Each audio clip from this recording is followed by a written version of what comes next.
It is a gorgeous night here at the Big A. Beautiful blue skies, although it's a little bit brisk. We're getting ready for the fourth and final game between the Tigers and your Los Angeles Angels. Hi again, everyone, from inside the Big A. I'm Victor Rojas along with Mark Gubiza. Glad you could join us here for Angels baseball. Last night, a tough loss for the Halos, snapping that 5-game winning streak, that 9th inning, of course, turning the ball over, at least Mike Scioscia did, to Brian Fuentes. That's the closer. That's the guy that pretty much saved every game for the Angels last year, the best in Major League Baseball. Could not do it, snapped that winning streak, and all of a sudden everyone's talking about a controversy. Well, the big thing, Victor, everyone has to remember, Fernando Rodney was not available last night, so there was no controversy at all. Brian Fuentes is the closer. Fernando Rodney was outstanding so far this season, all 5 opportunities. Only really had 1 base runner in those save spots, but 48 saves last year for Fuentes, led Major League Baseball. There was no question Mike Scioscia was going. He was not going to lose the closer job because of injury. He was back out there last night. It was really just about pitch location. Well, that term controversy, of course, crept up this afternoon with Mike Scioscia. And this is what the skipper had to say to the media asking those questions. It's not a controversy with somebody throwing the ball as well as Fernando is.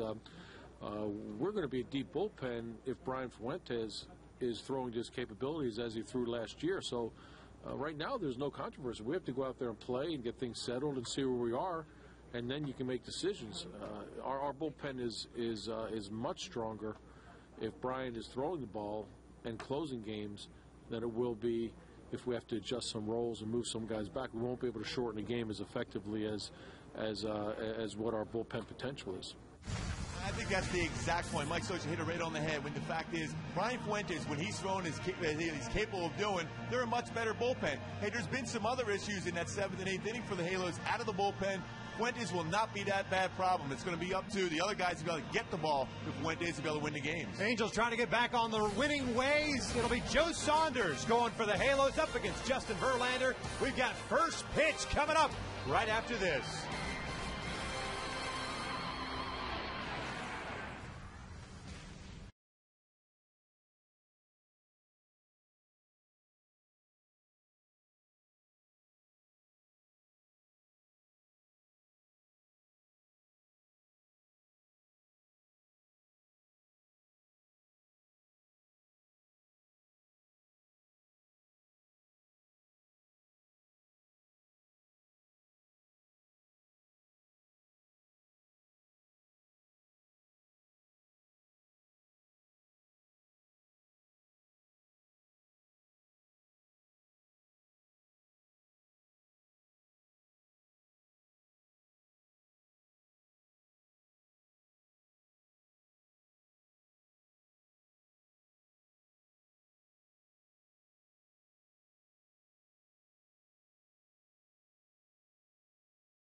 Angels baseball. Nobody beats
Official superstores of Angels baseball. Nobody beats Howard.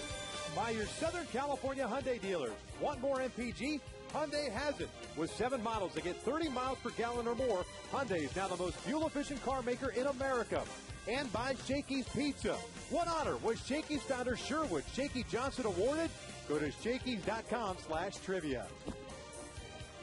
Welcome back to the Big A. We're ready for some baseball. This is the lineup that Jim Leland will run out for the Detroit Tigers tonight. Austin Jackson leading things off. He is in center. Johnny Damon in left. Magley Ordonez in right. Miguel Cabrera, 4 home runs, 18 runs batted in this season. He's the cleanup man. Carlos Guillen gets a start in left. Brandon Inge in third. Gerald Laird behind the plate. Scott Sizemore at second base, and Adam Everett is back out there as the starting shortstop facing the left-hander Joe Saunders. Boy, Joe Saunders last time out was outstanding. 8 innings pitched, no earned runs. 1-2 mark with an ERA 4.26. Can back up that sinking fastball with a very good changeup. Pitched inside very effectively his last time out. Also, look for him to pitch inside against those big, strong right-handed batters. Then use that sinker, slider, changeup combination to be able to get him out. Well, behind Joe Saunders, take a look at the Home Depot doing more defense for the Halos out in left field. Hideki Matsui getting his second start of the season. Reggie Willits is in center. Bobby Abreu in right.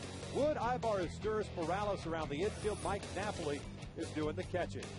Reggie Willis getting the start out there in center field. Corey Hunter going to be the DH today. Reggie going to be counted on to be able to cover some ground in that outfield position. Good strong arm. We saw that strong arm out in Toronto with the play at the plate. Mike Napoli blocked it. Had that big key out there in that game. So Reggie Willis played another outfield position. Reggie getting to start in center field on Sunday as we take a look at the Hyundai keys to the game. Joe Saunders, numbers against the Tigers. Well, 1-1 with an ERA over 5, but Magley Ordonez has had some success. 8 for 20, including a home run and 5 RBI. So he's going to have to be able to pitch inside him and get him out of that changeup off the outside corner. First pitch to Austin Jackson is fouled back to the right. That's how we start this ball game. The 4th and final game of this 4-game set. A 10-game homestand that the Halos are on right now, having won the first 2 against the Tigers and dropping last night's heartbreaker in the 9th. Jackson slicing that one, found it's quickly, no balls and 2 strikes. And the Angels have done a really good job on Jackson as far as getting him to swing and miss on pitches on that outside corner. Fastballs, too. Saunders coming off his best start of the year. 8 innings in Toronto. Jackson hacking away, and it's still no balls and 2 strikes. Joe allowing 5 hits, striking out 2, walking 1. 107 pitches. Picking up the win. He's now 1-2 on the season. 1 win shy of 50 for his careers. Jackson is a foul ball machine all of a sudden.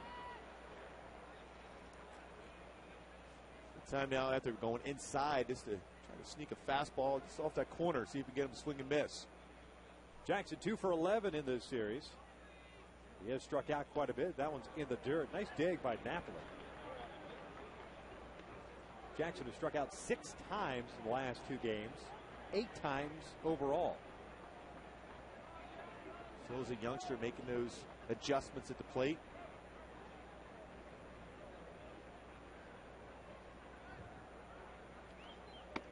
Upstairs, 2 balls, 2 strikes. Jackson, of course, coming over from the New York Yankees organization, replacing Curtis Granderson. Part of that 3-team trade. Yankees, Tigers, and Diamondbacks. The Tigers getting a couple of good arms as well. Max Scherzer and Daniel Schlereth.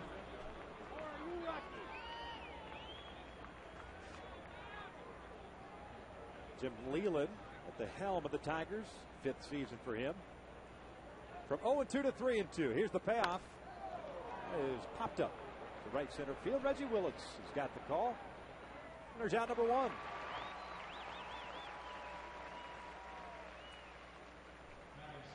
Really good pitch. Fastball going after Jackson right now with that pitch. Saunders, a routine fly ball again with an 0-2 to work it all the way back to 3-2. You're just trying to be too perfect.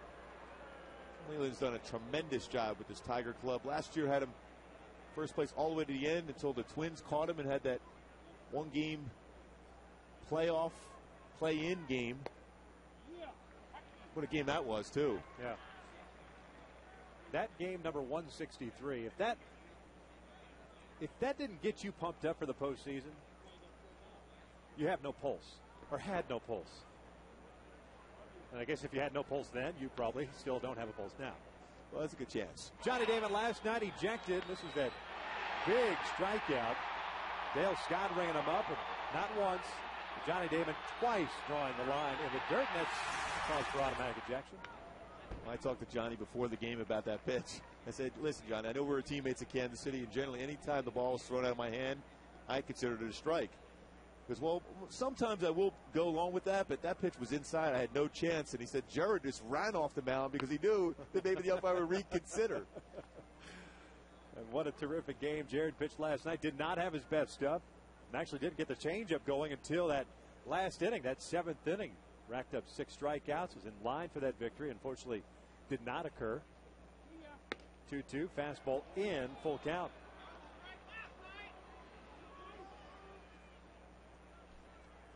Johnny, the first 3 games of the series, sporting the almost pearly white spikes, but going with the black here in the 4th game. That is lined into center field. That'll fall for a base hit.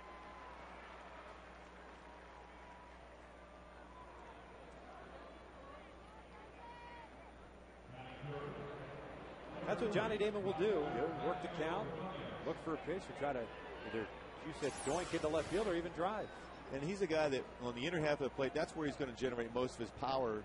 This pitch is right down the middle, but he usually just tries to put the ball in play. Like you said, he fights off a lot of tough pitches. He'll try to flare it into the outfield. He's strong enough to be able to get it into the outfield grass.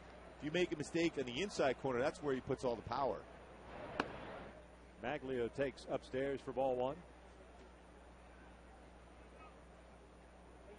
Maglio 0 for 4 in last night's game, 3 for 12 in this series. Base hit for Damon, extending his hitting streak to 9. He's at first. You always have to pay attention to him as Maglio pulls one into left field. Matsui's not going to get this one. One hopper off the fence. Damon being waved around third. Matsui a little trouble coming up with it. The Tigers strike first. It's 1-0.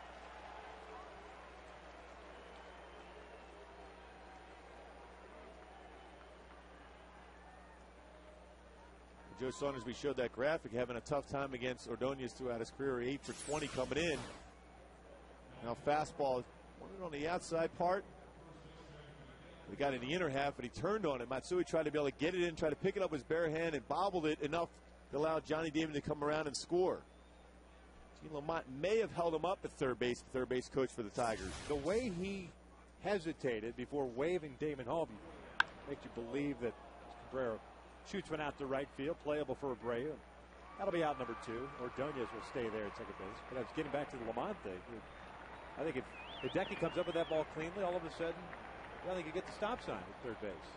Yeah, especially when you have Miguel Cabrera coming up in an RBI situation. He realizes that Cabrera's already with 18 RBI this early in the season. He's a producer of in that situation. So he was going to hold him. Saw that Matsui had a tough time. So 2 outs, 1 run in for Detroit. Here's Carlos Guillen. Gene Lamont's been around a long time. He's my Double-A manager with the Kansas City organization. Good manager.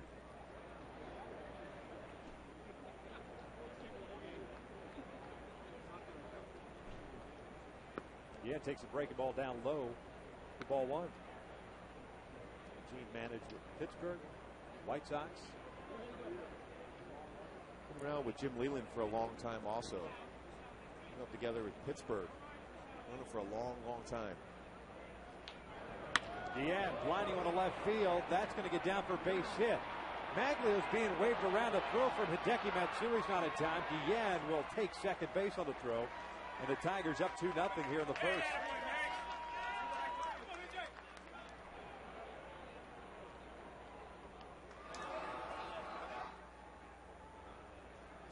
Guillen picking up his 7th RBI. This pitch is pretty much right down the middle again for Joe Saunders, having a tough time commanding down in the strike zone. So he came up with it quickly. Throw up that third base line, unable to get Ordonez at the plate. It is a single for Guillen, taking the extra 90 feet on the throw home.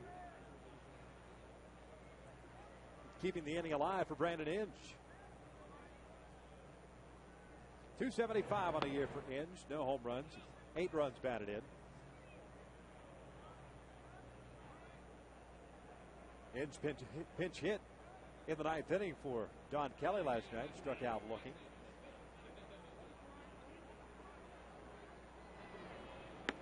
Breaking ball is high. It's 2 balls and no strikes. Justin Verlander's off to a slow start again. Typically does that to start the season. Stake to a 2-0 lead here in the first. That's the thing, if you're Joe Saunders right now, you got to minimize the damage. Verlander, yeah, he might be off to a slow start, but he's capable of throwing up a lot of zeros with that fastball combo with the curveball. It's going to be difficult. Keep it at 2.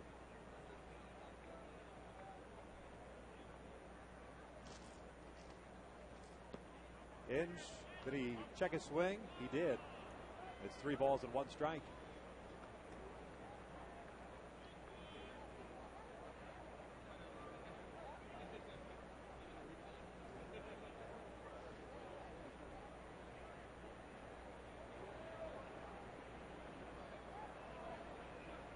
A lot of deep counts here in the early going for Saunders. That one is skied out to straightaway center field. Reggie Willits under it. There's out number 3, but the Tigers strike first with a couple of runs. Detroit is up 2-0 with the Angels coming up for the first time at the bottom of the inning.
We start at the bottom of the first inning here at the Big A. Mike Scioscia running out this starting 9. Eric Ibar leading things off at shortstop. Bobby Abreu in right. Torrey Hunter is the DH. Hideki Matsui out at left. Out of his 17 hits this season on the extra base variety. Kenji Morales had the home run last night. He's at first. Meister Asturis at second. Mike Napoli behind the plate. Brandon Wood at third. And Reggie Willits getting to start out in center field. Taking on Justin Verlander, starting off the season pretty slow as usual. It's a tough time in the month of April, but talk about one of the best fastballs out of the starting rotation in the game. 92 to 98 mile an hour with some tail action, a curveball, changeup, and will throw an occasional slider. He falls in, especially early in the season, throws way too many fastballs, and that's when he gets hurt. 4th start of the year for Verlander. He has faced Kansas City, Cleveland, and Seattle. His longest outing has been 7 innings. That was the last time out against the Mariners, in which he took the loss. An 0-1 record with a 6.88 ERA, 17 innings, 18 hits, but the strikeouts are there. 15 punch-outs and 5 walks.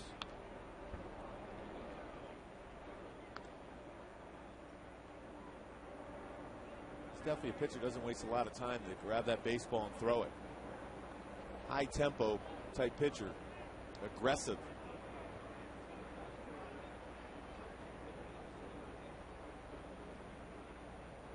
0-2 to Ibar is popped up. The shortstop Everett is there. There's out number 1. Defensively, behind Verlander, Gien in left, Jackson at center, Ordonez in right. On the infield, Brandon Inge and Adam Everett on the left side, Sizemore, Cabrera on the right, and Gerald Laird back behind the plate doing the catching. Carlos Guillen playing left field, an infielder by trade. A guy that can cover some ground but doesn't have a strong arm. And Dino Ebles had said earlier today that they will attack him as far as trying to send it go to that extra base. Guillen, originally a shortstop, has been bounced around between third and first when Miguel Cabrera came over in that trade to Florida Marlins. Hampered by that shoulder problem and knee problems over the last couple of years. Limited to where he could play. Pretty much the everyday DH, just like Hideki Matsui out there today. He can hit. There's no question about Guillen's ability to hit. 1 ball, 1 strike on Abreu. Comes in batting just .222 with a couple of home runs. 9 runs batted in. 2 for 11 in this series.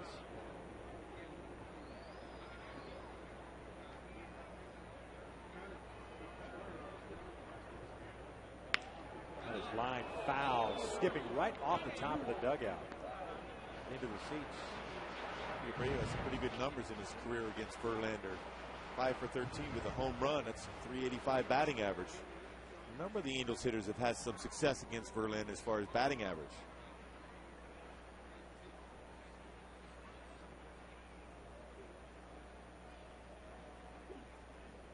The 1-2. Breaking ball. He lays off of that. 2 balls, 2 strikes. Angels took the opener of the series on Monday. 2-0 shutout behind Yoel Pinero's 7 1/3 inning. Took Tuesday night's game 6-5. That was the game Scott Kazmir pitched into the 6th inning. And of course, last night's loss 4-3 at the hand of the Tigers. As Abreu launches one out to straightaway center field. Austin Jackson's not going to get this one. One hopper off the fence. Bobby strolling it at second with a double.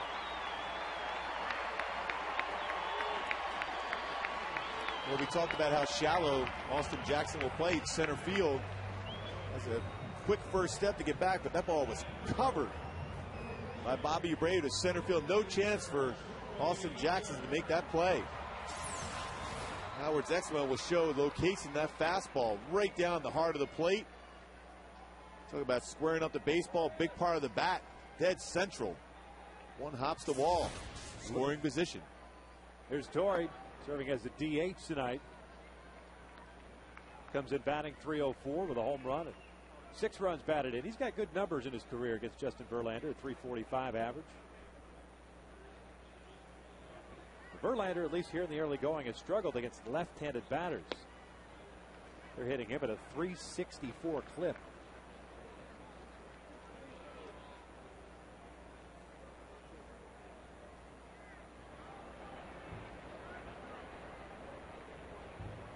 Angels last night in scoring position, just 1 for 7, 4 for 24 in the series, and yet have won 2 of the first 3.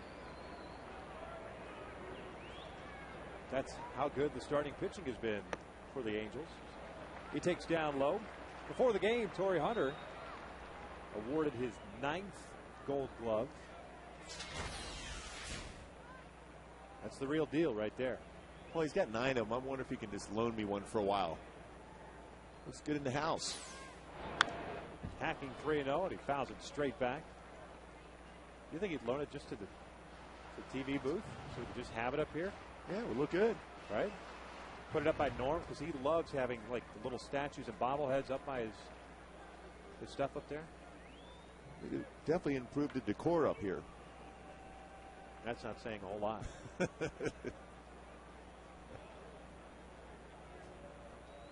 9-time Gold Glove winner. Amazing.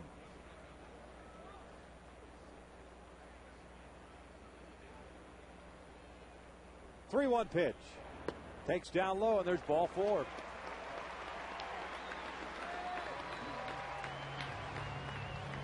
And here comes Matsui. Matsui's got some pretty good numbers too against Verlander. At .333, 4 for 12. Important for the Angel offense to respond. The Tigers scoring 2 at the top of the first. See if they can come right back and feel part of the game.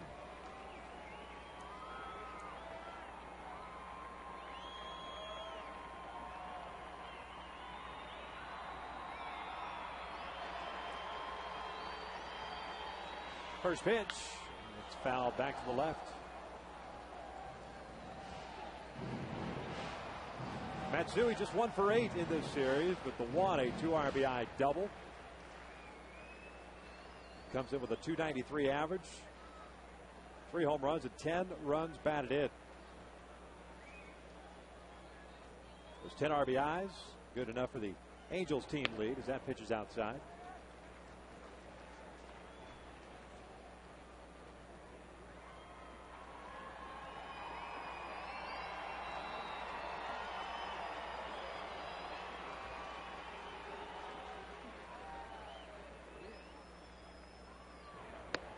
Off-speed pitch.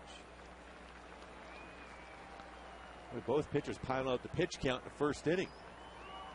Already 16 pitches for Verlander here in the bottom of the first. Joe Saunders with 24 in the first inning.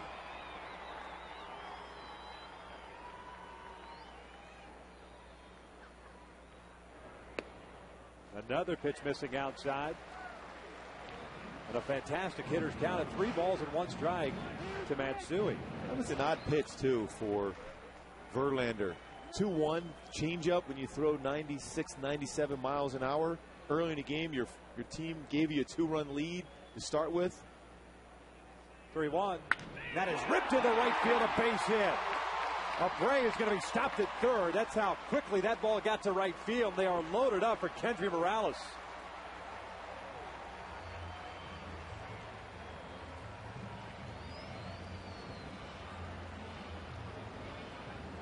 Here in the early going, Justin Verlander having troubles locating that pitch, and that's been the problem for him through the first 3 starts of the season.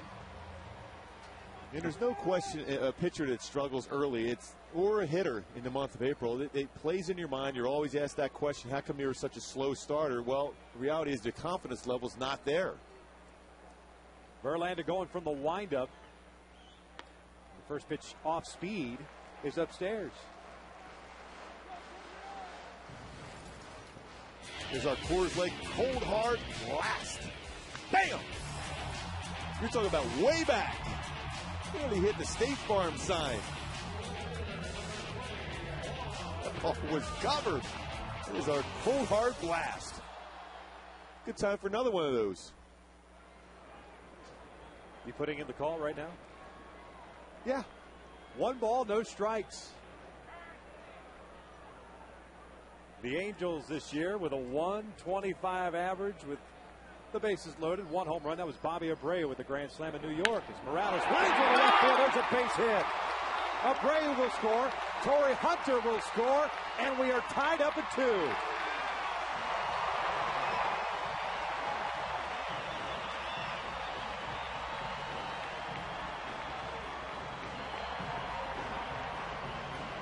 What a swing. Just showed that home run hit the right field and have that ability to be able to center the baseball in the outside part of the plate. A good fastball, too, at 98 miles an hour, yet you're still able to get the bat through. Good balance. Lines it into left field. 2-run single. Kendry Morales now with 10 runs batted in. Rick Knapp, the pitching coach, out to pay a visit to Verlander, who's thrown 20 pitches, 10 strikes, 10 balls. And really has been unable to locate the off-speed pitch for a strike, and guys are just sitting on dead red. Well, in the Honda Exmo, you see a 2-seam fastball. He got on top of it well, but it ran in the middle of the plate.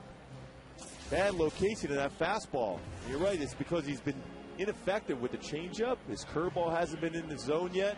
He's relying just on nothing but fastballs and fastball counts. Doesn't matter how hard you throw. And after retiring, Eric Eibart to start out the bottom of the first inning. A double to Abreu, a walk to Torrey, single to Matsui and Morales. Meister takes up high another changeup that he can't locate. It's ball 1. Meister with some great numbers too against Verlander at 417.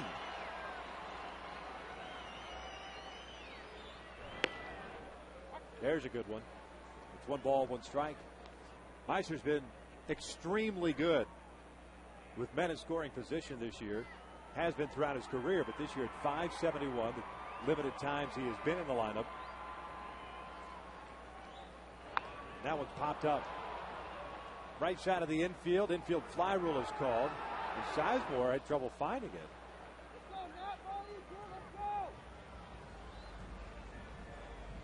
Well, it's the first time it's been a blue sky for a few days for the Tigers coming into L.A., which is always supposed to be sunny.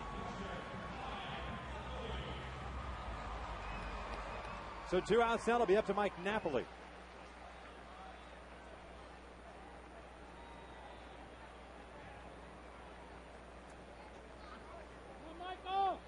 Verlander unable to execute the shutdown inning after being spotted at 2-0 lead in the top of the inning. Mike at 136 on the season takes that breaking ball in for a strike.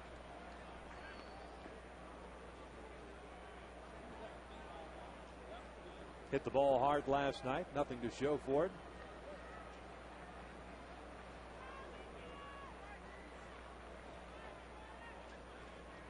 The 0-1. 1 ball, 1 strike.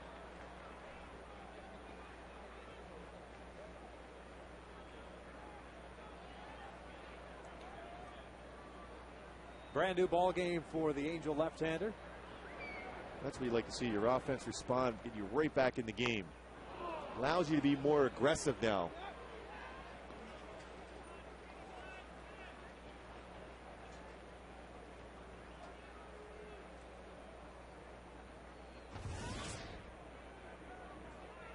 Verlander having thrown 2 more pitches than Saunders did in the top of the frame. Ahead of the count at 1-2. Mike fouls one. That one off of Laird.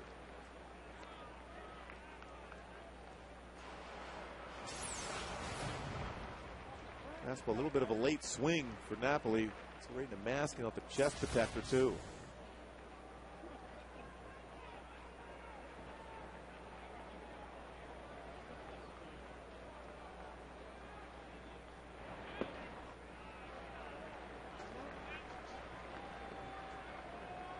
Napoli with an RBI on the season, still looking for that first extra base hit.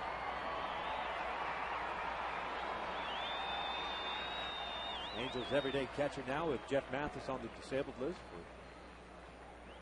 for what we believe to be about 6 weeks. 2-2. Breaking ball low. Full count. That'll get the merry-go-round going with Matsui Morales going on the pitch. Brandon Wood gets stretched out in the on-deck circle. I think it allows Matsui to be able to get a good jump here in case there's a base hit into the outfield to be able to score.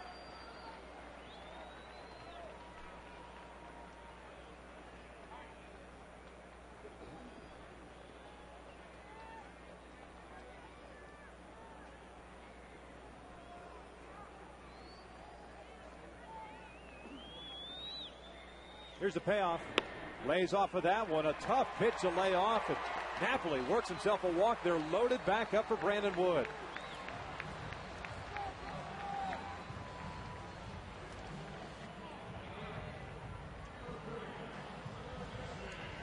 Two walks in the inning for Verlander.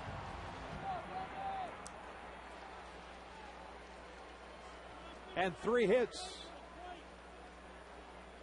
And Wood, just like Napoli, still looking for that first extra base hit, still looking for that first RBI of the season. Well, that's that fastball. You might think about starting that bat through, because you know with the bases loaded, you're going to get a fastball in that spot. Especially when you're struggling with the bases loaded for your career at 0 for 10. Upstairs, 1-1.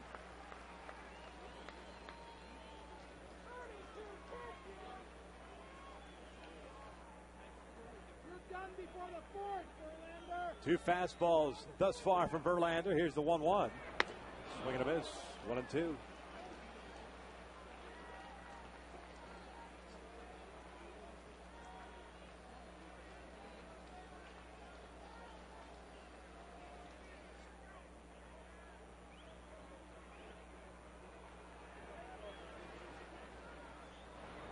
Now it fouled straight back.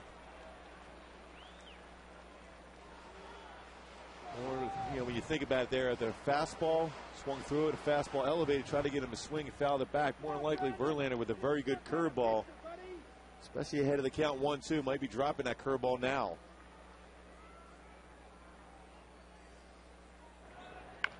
This one chopped on the ground, foul at the third base line. did throw the curveball, but it backed up on him. Almost a hittable pitch.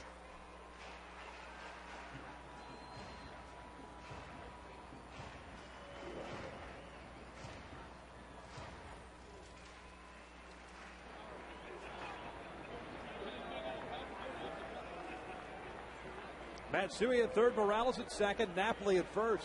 Another 1-2 pitch. Got him on a high fastball. Down goes Wood. But the Angels tie things up. They get a couple of runs on 3 hits. They leave them loaded. 1 inning. Complete this one. We are tied at 2.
By CarMax. Now more than ever, the smart choice is CarMax. And by Carl's Jr. Charbroiled, Black Angus beef, crispy bacon, and 4 slices of melted cheese on grilled bread. The new grilled cheese bacon burger. Only at Carl's Jr. starting at $2.49. Top of the second here at the Big A. We are knotted up at 2. Tigers sending up Laird, Sizemore, and Everett. The bottom third in their order. Saunders threw 24 pitches in that first inning. 13 strikes, giving up the 2 runs on 3 hits. Verlander doing the same thing. A little bit more on the pitch count, but 2 runs on 3 hits and a couple of walks. Laird has been known to drop a bunt here and there, showing that one for effect as the count evens at 1-1. I think Joe right now, when you look at his mechanics, he's got to stay on top of the baseball. He's cutting across some of his pitches. That's when you see a flat sinker. You want to work down with that sinker.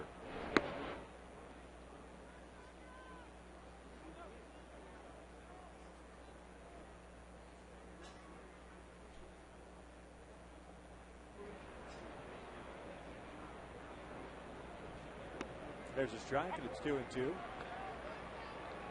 Laird got the start on Tuesday night, went 0 for 4. He scored the winning run last night. He pinch hit for Alex Avila, drew the walk, went to second after Guillen got picked off, and then scored on the Santiago single. Pulls this one up the third base line. That's a fair ball. Laird heading to second base. He'll be in there easily with a double.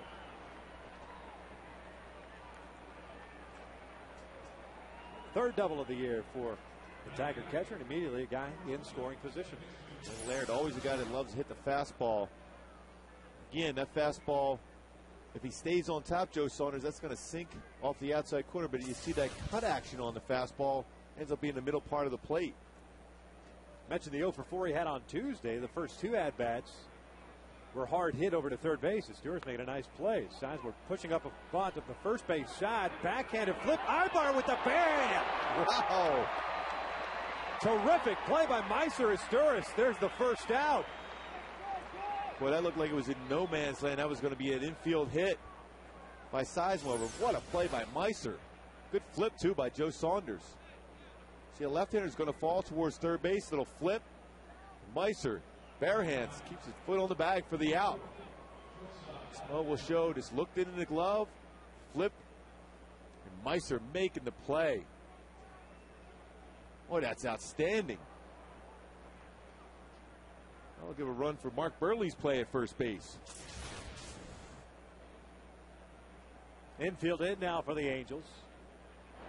Meister getting to start at second base for Howie Kendrick, getting the night off as Adam Everett takes ball one.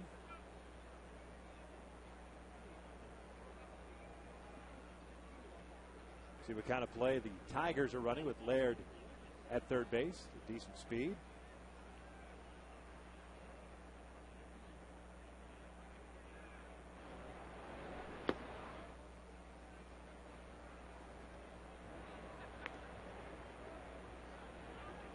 Well, especially with the infield in, you fall behind an account 2-0.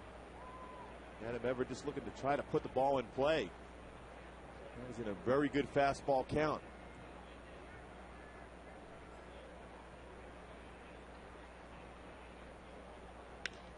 That's skied out to left field. Hideki Matsui's run. It should be deep enough to score Laird, and it will. Here comes Laird. Sacrifice fly for Adam Everett. The Tigers are back up 3-2.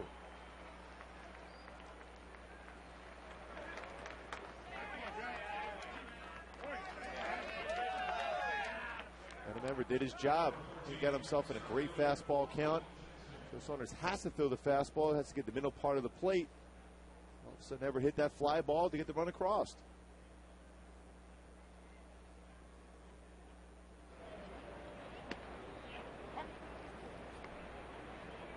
Austin Jackson 0 for 1. He had a fly ball to center field after he prolonged at bat. A lot of foul balls against Saunders. Pitch missing inside. It's 1-1.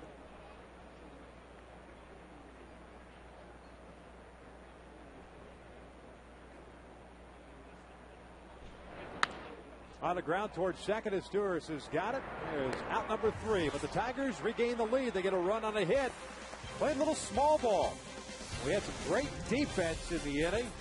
Joe Saunders to Meister Stewart, middle of the second. 3-2 Tigers.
Justin Verlander threw 36 pitches in that first inning. Reggie getting the start out at center with 250 batting average.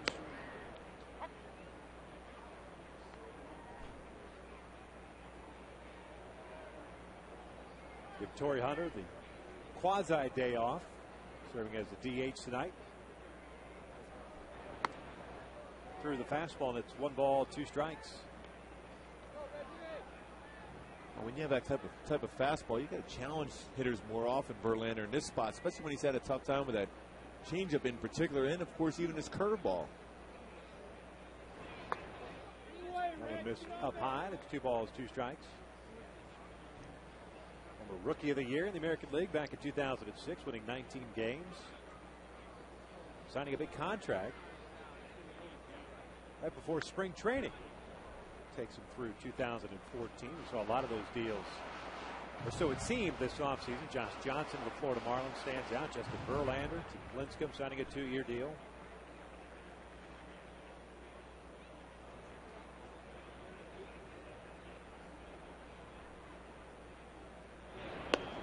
Down low, and it's a full count.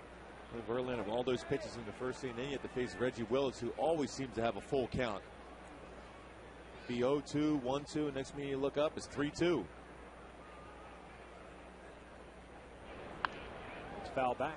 Especially in a situation where you got Reggie could run, Ibar to follow, and all of a sudden, even though you're back up on top by a run, you've got some speed, so you've got to make some pitches as opposed to trying to nibble and perhaps issuing your third walk. Willis skying one into shallow right. Sizemore, the second baseman, is there. Makes the catch. There's out number 1. Let's take a look at the FoxSportsWest.com poll question. Who will end up with more saves for the Angels this season? Brian Fuentes or Fernando Rodney? Be sure to log on to FoxSportsWest.com and cast your ballot.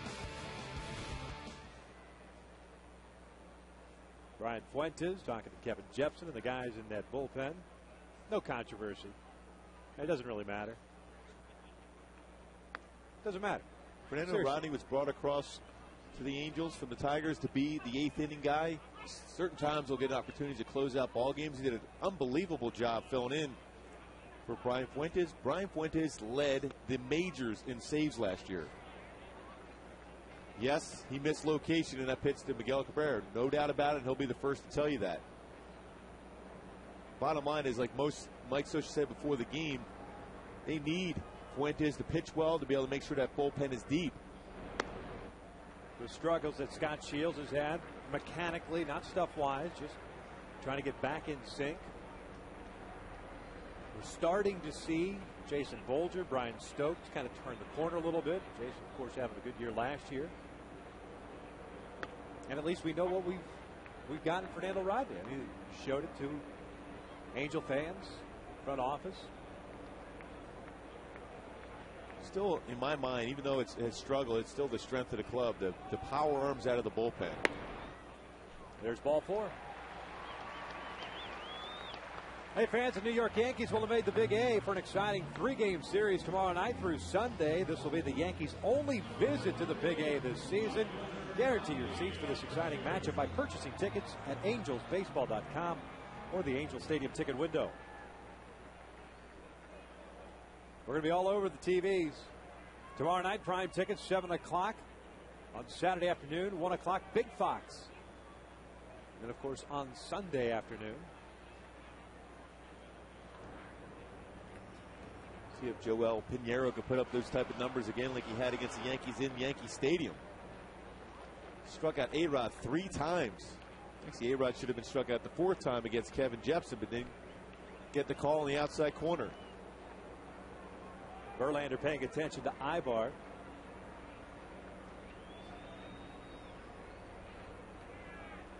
Ibar's got a couple of stolen bases. Laird is a very good catch and throw guy. His quick throw to first base almost got him. Ibar was leaning. Real fortunate not to be picked off. Quick footwork by Verlander. The call was right.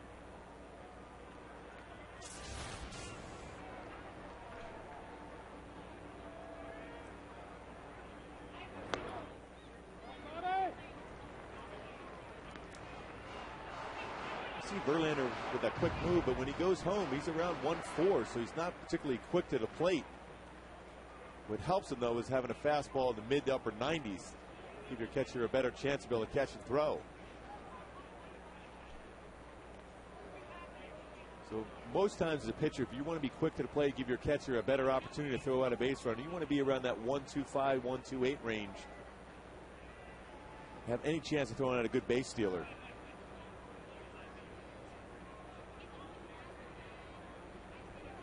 (1-0) on the corner.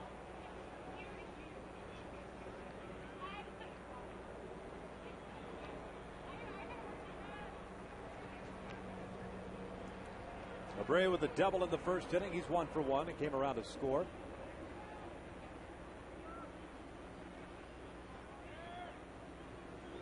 Double is 4th. Breaking ball is in there, 1-2. Abreu perhaps thinking that pitch was a little bit high. Especially since that changeup, the last pitch he thought was off the outside corner. Then he dropped a curveball. It might have been high. See what Foxtracks has it at in the strike zone. Jerry Meals calling the balls and strikes tonight. Very quick last night with the check swings at first. Boy, I like that. He was ready to ring up the swing right away before the even home plate umpire appealed to him. I mean, if there was a scouting scale for umpires, and I'm sure there is, he was an 80 on check swing calls, which is the high end. That's like uber prospect. The 1-2. Spoils that pitch. Uber. Yeah.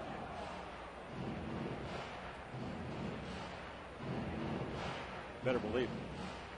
I do.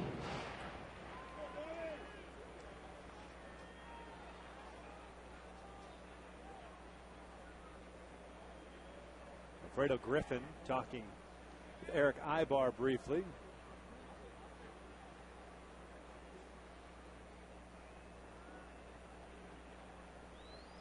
Quick throw to first base. Eric going in, standing up. Pretty good move for the right-hander. Quick feet. This for a guy that size to have that kind of a move. Jared Weaver is another one with a great quick move for being a tall pitcher.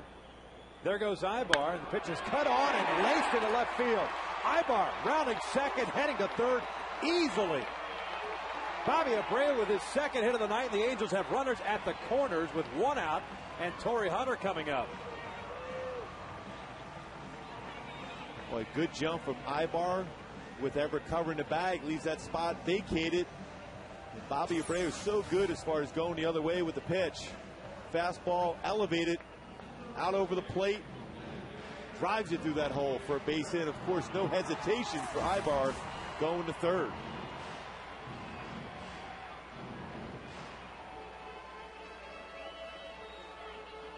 Gerald Laird flashing the signs out in front of the home plate area.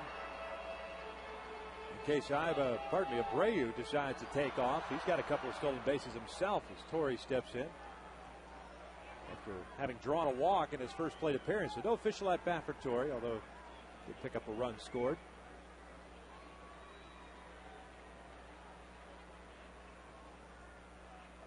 Torrey swings, fouls one straight back. 55th pitch thrown by Justin Verlander already in this one. An inning and a third. Especially this early in the season, both pitchers struggling with command. Means the bullpen is going to come into play for both clubs. Tigers bullpen has been spectacular, especially in this series. They did a terrific job last night after Jeremy Bonderman left. Torrey swings and fouls that one back again. No balls, 2 strikes. Eddie Bonine, Phil Coke, and Jose Valverde. 3 shutdown innings, allowing just 1 hit. And revamped Tiger bullpen with a 2.66 ERA. 0-2 to Torrey. Bounce foul. Well, Laird wanted that fastball up and in on Torrey, and he missed location. He was fortunate enough that Torrey pulled that one foul. They're walking around now. He knew he got lucky on that pitch.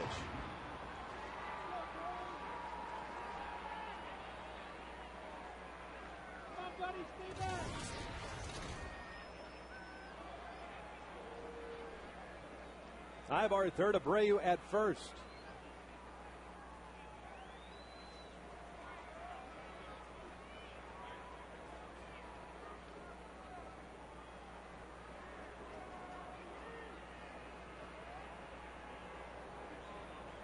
Torrey bouncing another one foul.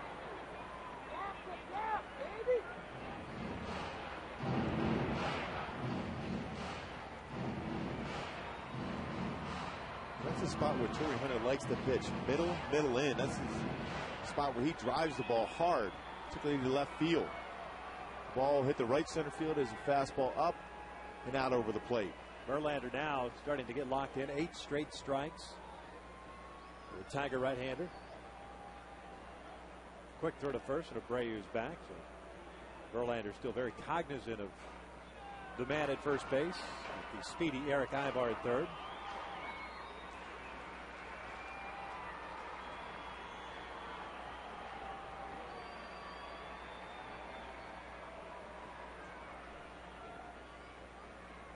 So sure you're thinking about Bobby Abreu stealing an 0-2 pitch with Torrey Hunter up at this spot. Verlander losing his focus. See if Torrey can take advantage of it. There goes Abreu. The pitch is cut on and lined to right field. Here comes Ordonez, makes the catch. Abreu's going to get doubled off. That will end the threat. Instead of a sac fly and a tie game, the Angels run themselves out of an inning. They still trail it 3-2.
Score of 3-2. Bobby Abreu getting doubled up at first base, going on the move, and he sees the ball in the air. I just don't know why he continued to run. That's the biggest question. It looked like he picked it up right away. May have forgotten the outs. How many outs? Because if he turns back right there, he's able to get back to first base, and all of a sudden it's a tie game with Ivar scoring from third base. But instead, Joe Saunders goes back out there, down 3-2. Facing Johnny Damon. He slaps one down a left field line. Matsui will pick this one up, and Damon in at second with his second hit of the night. It's a double. And right at it again, the Tigers have a man in scoring position. You can see Johnny has this great plate coverage. Inside outside swing, third double of the season. Started off slow. Now he's got that batting average over 300. Here's Maglio, had an RBI double in the first inning and a run scored. Got to say thanks to our friends at Aeromark, the Panini Cafe located in section 112 for dropping off some unbelievable chicken paninis. There's even the Monte Cristo. You like the Monte Cristo? Yes, I do. It's outstanding. It's delicious. We've been crushing it during the commercial break.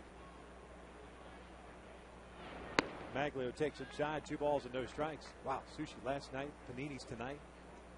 Might have to run about an extra 30 miles a day to be able to stay in shape. I'm looking forward to Clyde Wright's barbecue tomorrow night. Ooh, turkey leg. Some pulled pork. Inside is 3 balls and no strikes. We just got to start remembering not to eat at 4 o'clock and save up for the game. Or do both. No, this is true. Which we continue to do. 3-0. There's a strike on the outside corner. You're talking about a big point of the game here for Joe Saunders and the Angels. Leadoff double by Johnny Damon. Then you got Ordonez in a fastball count 3-1. And look on deck, who you have is Miguel Cabrera. Tough spot. Spin move. Make sure Damon staying close to the bag at second. A lot of pitches thrown in this ball game already by both guys. Saunders has not struck out a man or walked a guy until now. So that'll put 2 on for Miguel Cabrera. Hey, Angel fans, if you're going to the stadium this weekend, be sure to stop by the Jack Daniels Experience at Gate 4. You can take the pledge to be a designated driver for the day and be entered in the Responsibility Has Its Reward sweepstakes. As always, friends at Jack Daniels and the Angels remind you to drink responsibly.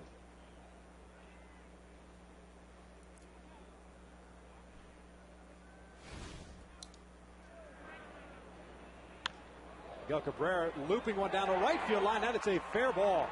Damon will score. Ordonez on to third. And he'll be stopped right there as Cabrera ends up at second with an RBI double. 4-2 Detroit.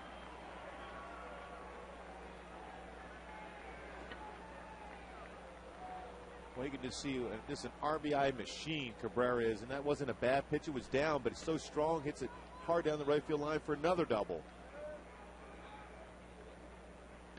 4th double of the game for the Tigers as Cabrera picks up his 19th run batted in. I mean, last night against Brian Fuentes ties the game up after some tough pitches. This one down in the strike zone. He's got unbelievable power at all spots. Now, as a pitching coach comes out in this situation right now, he's saying right now, if you want to be part of this game, you got to make some quality pitches, minimize the damage, because the offense has had opportunities against Verlander. It's up to you as a pitcher to throw up some zeros, to give the team a chance. It's not even really about pitch location. It's about going out there and having it in you to be able to throw up a zero. And this is a very aggressive bunch. The Tigers put up good numbers here in the early going. Second best batting average in the American League at 272. They've come out swinging the bats here in this one. 6 hits already as we play here in the 3rd.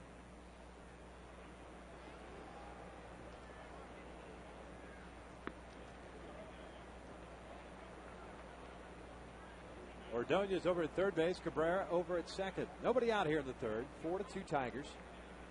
Just going back through the first 3 games. Tigers with 28 hits, having lost 2 of 3 to the Angels.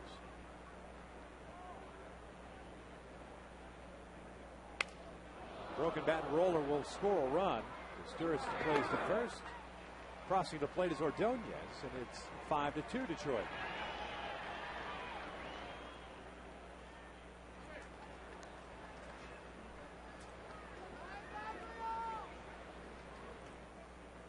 That is Maglio's 1,000th career run scored. Take a look at the pitch and the swing by Guillen. We'll get a good look on Exmo, how the bat exploded off the end of the bat. He's in 2 with some other pieces flying around, but the job was done by Guillen, getting the run across. Not only get across, but also move the runner to third base, forcing the Angels to bring the infield in.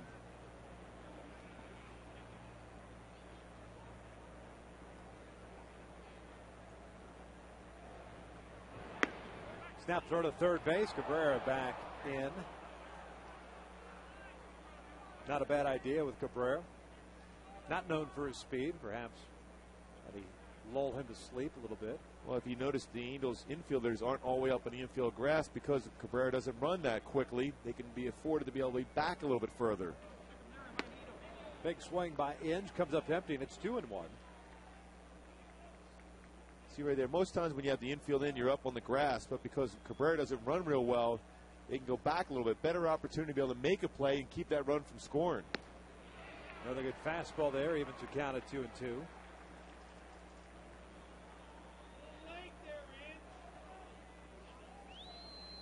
Inge hit that fly ball to center field to end the first inning, so he's 0 for 1. In tight, full count.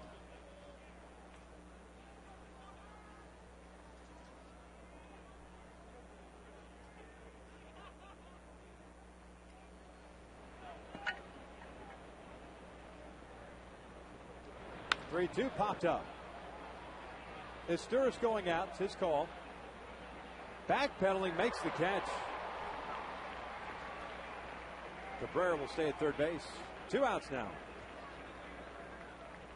Not an easy play, especially with an infielder drawn in near the cut of the grass to have to go that far out. Having to deal with what appears to be some sort of little swirling wind out there. Meister with such good hands. We saw with that bare hand play with Joe Saunders flipped over first base. Able to go back and still keep an eye on Cabrera to see if he would try to tag up because he was off balance catching that pop-up.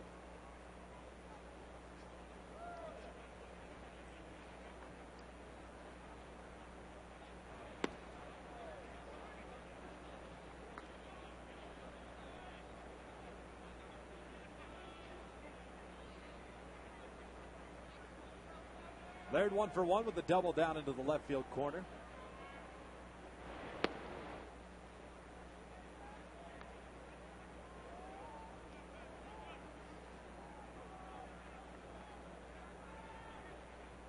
Joe struggling to find that location with his pitches on a consistent basis. That one missed off the plate. It's 3 balls and no strikes. Matt Palmer continues to loosen out of the bullpen as Saunders has thrown 56 pitches thus far, 28 for strikes.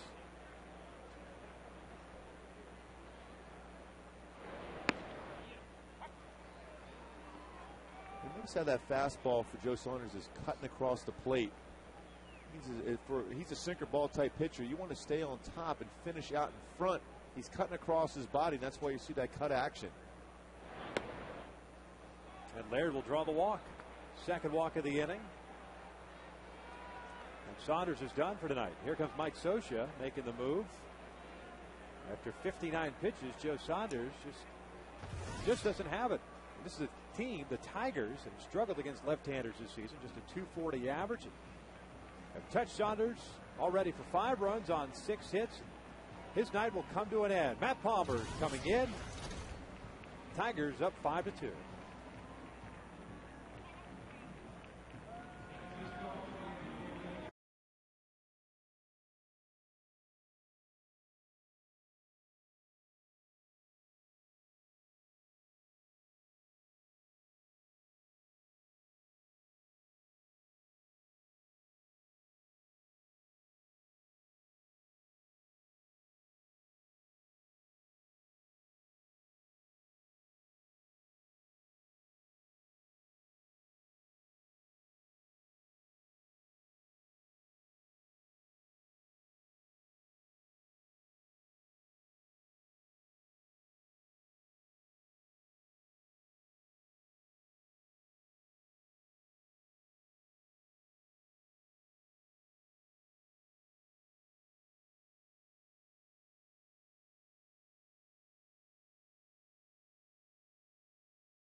Call 1-800-PICK-AT&T for details.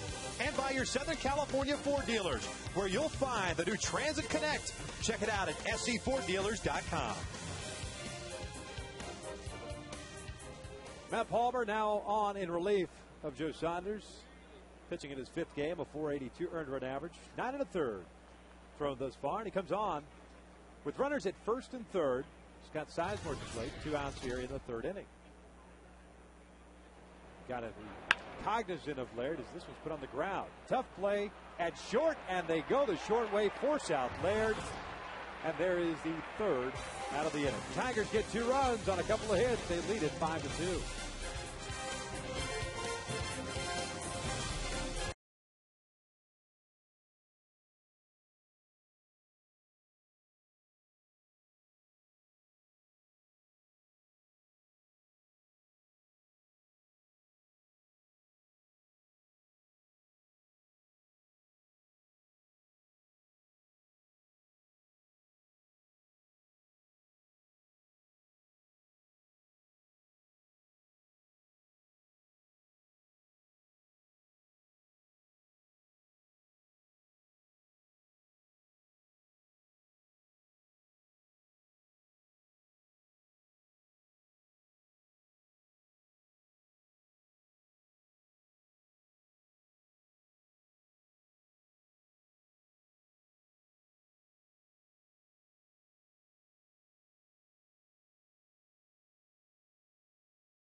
Tigers up 5-2. Mark Gould was having way too much fun up here in the booth. Just a happy-go-lucky fella and a good partner. You bring the best out of me, Victor, especially when you put on your jacket, your Angel jacket up here in the booth. It's a little chilly. Hideki Matsui to lead things off against Justin Verlander.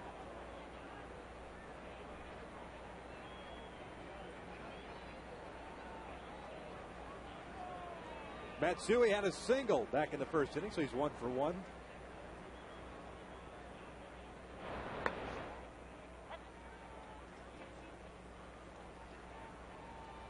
Another changeup by Verlander against Matsui. He doesn't want to go after with the fastball. Last time, result, base hit by Matsui. Oh, he got him on the off speed.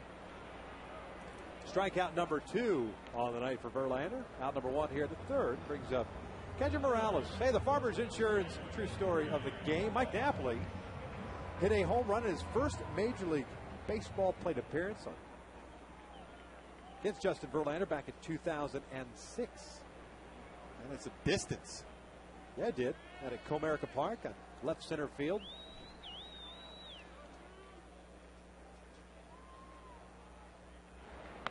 This is what it looked like at Comerica Park.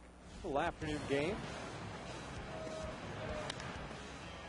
Oh, sound and distance. That's a pretty good start, don't you think? Absolutely. First appearance, going big fly. Love it. Be sure to visit farmers.com today to hear more true stories from Farmers customers and to find a SoCal agent near you.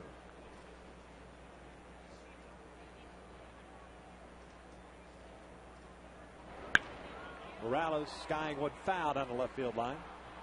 Kendry had a 2 RBI single in the 1st inning, so he is 1 for 1. Good piece of hitting, too, by Kendry in that 1st inning at bat.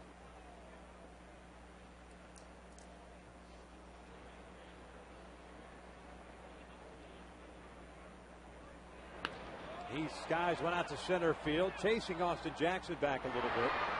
There's out number 2. Jackson can go back on that baseball very well. Playing shallow center field. Trusting that first quick step to be able to get back and make the play. Saw it a couple of nights ago, some of the terrific plays he made going out to deep right center field, and also on another one on a sinking liner coming in. Good first steps. Meiser takes low for ball one. Tigers with 2 in the top of the first inning. Angels tied it up with 2 of their own in the first. But then a solo run in the second and 2 in the third. That one is fouled off. Now the Tigers up with a 5-2 lead. Angels had some opportunities in that second inning. Runners at first and third and 1 out. Torrey Hunter hit the liner out to Magler Ordonez while Bobby Abreu was taking off on the pitch. Bobby ended up getting doubled up, ending the threat. Sometimes all you need is a pitcher to pick me up, play like that, all of a sudden get you refocused. It's the 70th pitch of the night. We're in the third inning.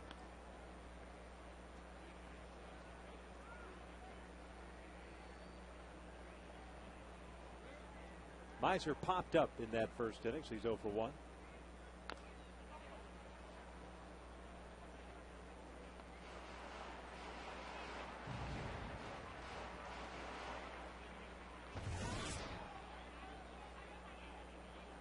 Moving to third inning, 71 pitches. He's going to have a tough time even go through 5 to qualify for a possible win. Draws the walk. Fourth walk issued by Verlander, puts a man on for Napoli. Hey folks, this season the Angels introduced the Hidden Halo on pre-scheduled promotional dates. Random fans will receive a promotional item marked with the Hidden Halo. These can be redeemed for a predetermined autograph at guest relations. So come on out to the Big A and look for that Hidden Halo.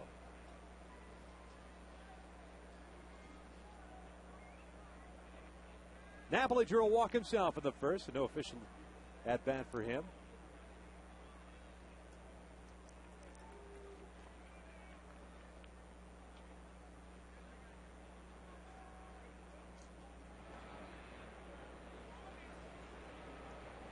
.182 against Verlander batting average.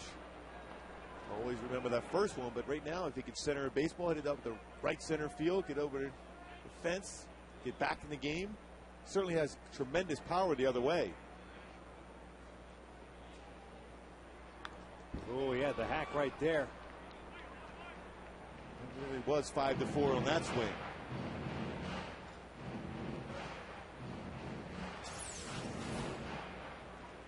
See, he didn't hit location. Boy, and he almost deposited that out of the yard.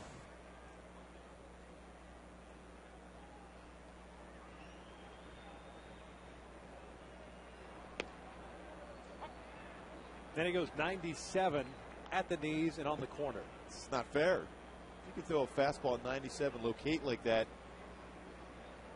you take the mound, you got to be thinking, I'm going to throw that quite often to try to challenge hitters. Outside corner. That kind of velocity.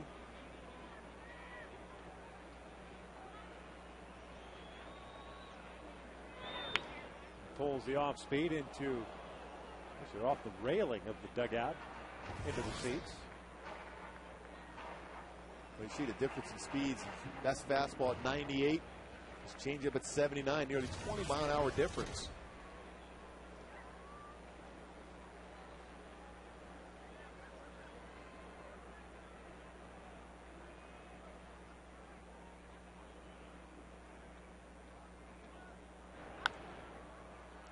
Found into the seats on the first base side. Earlier we were talking about the Tigers and the number of hits that they've had. They fight for the baseball.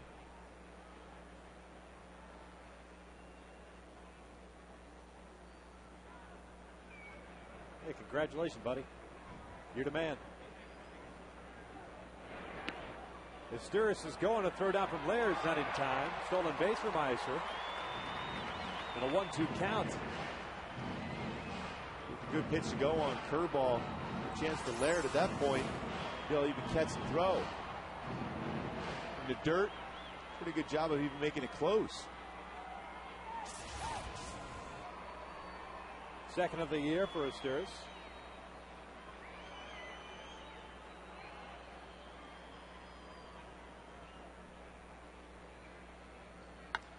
into right field. There's a base hit. Esteuras being waved around. There's not going to be a throw from Ordonez. An RBI single for Napoli. 5-3 Tigers. Boy, a 2-out walk, a stolen base, and a flare into the outfield. Good bat, though, by Mike Napoli. Had some tough pitches. And a good swing at that first one, but this time he had to fight it off behind an account. So strong. No hesitation by Meister. Sent home by Dino Ebel at third base. Himself a game tonight. Mike picking up his second RBI of the season. Keeps the inning alive for Brandon Wood. Angels tonight with men in scoring position, 3 for 6 already. Wood pulls this one foul just in front of Dino Ebel. No balls and a strike on the Angel third baseman. Came up with 2 outs, the bases loaded in the first inning, and struck out against Verlander. 2 punch outs for the right-hander.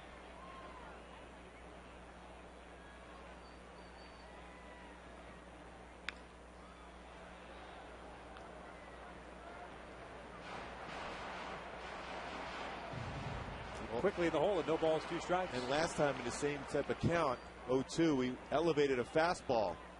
We get him to swing through it. Up and out of the zone. See if they go back with that. Wants him to throw a curveball.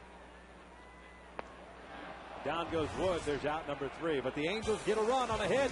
Leave a man on. 3 complete. It's 5-3 Tigers.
Five to 3. Time now for our AT&T trivia question.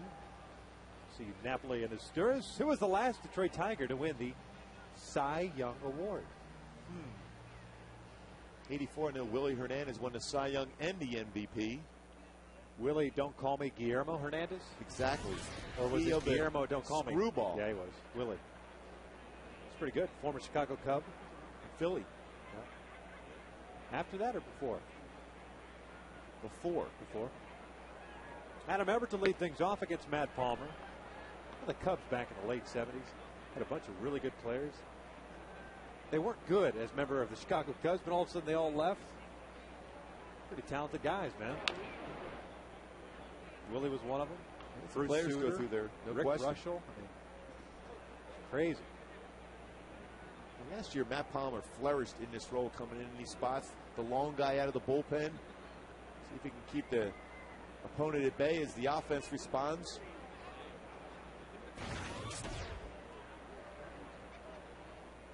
So she's looking for some innings out of Matt Palmer, especially with the Yankees coming into town. First of 3 tomorrow night. Everett on the ground, and that is foul.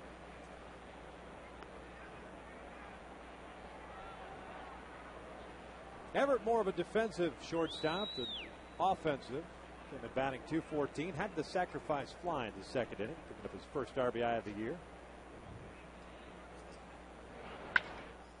Grounds one weakly to short.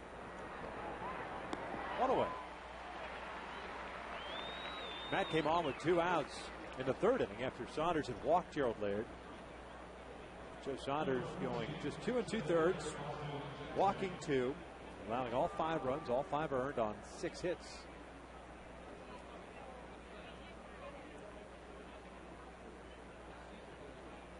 Matt getting Sizemore to ground into that fielder's choice to end the third inning. 1 out for Austin Jackson, the center fielder. Shows bunting. Puts one out third base side. A lot of spin. Good throw at first. Gets away from Morales.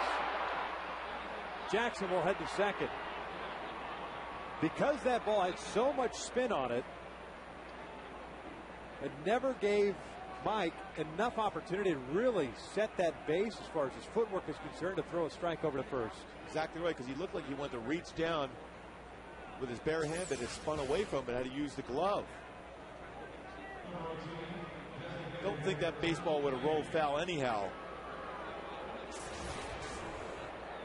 Anytime you see that spin going away, you think maybe if he lets it go, it goes foul, but I don't think that's going to be the case. Little combination platter. A hit with an error for Austin Jackson. Error being charged in Napoli, his first of the year. There's Johnny Damon, who's 2 for 2 with a single and a double. He's also scored twice. Now, and Austin Jackson, too, with 3 stolen bases already on the season.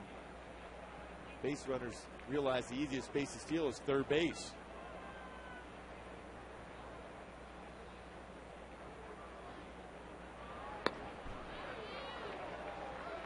One ball, 1 strike.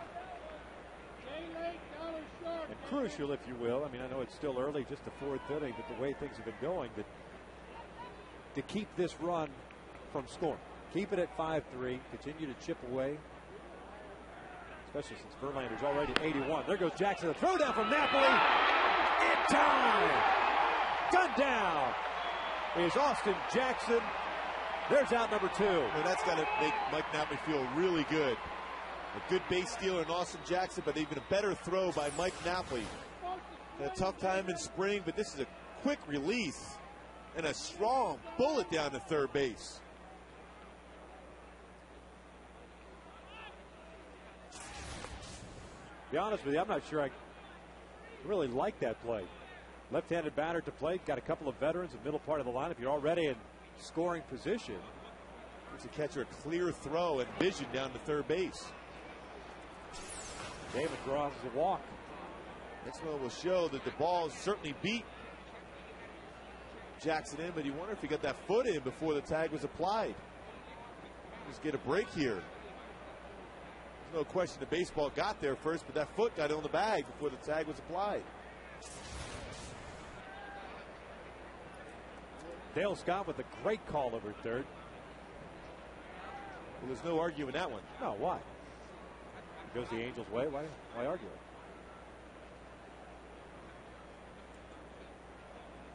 Ordonez with an RBI double, a walk, and 2 runs scored. Now with 1,000 runs scored in his career.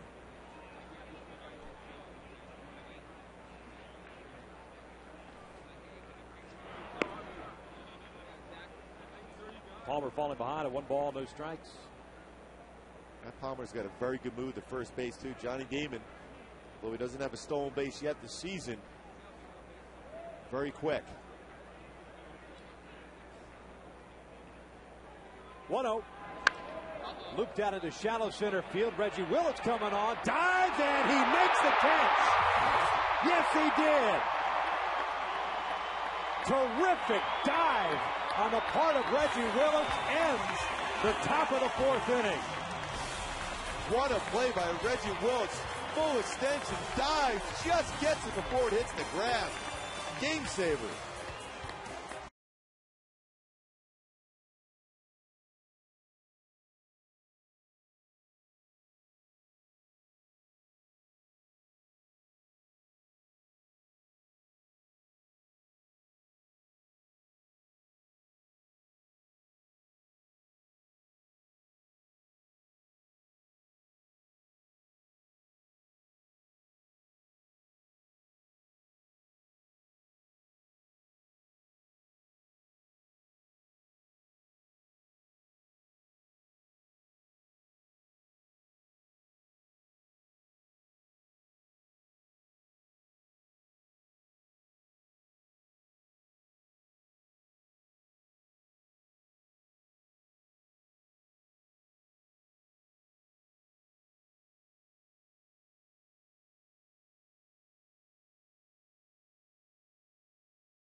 Reggie Willits will lead things off.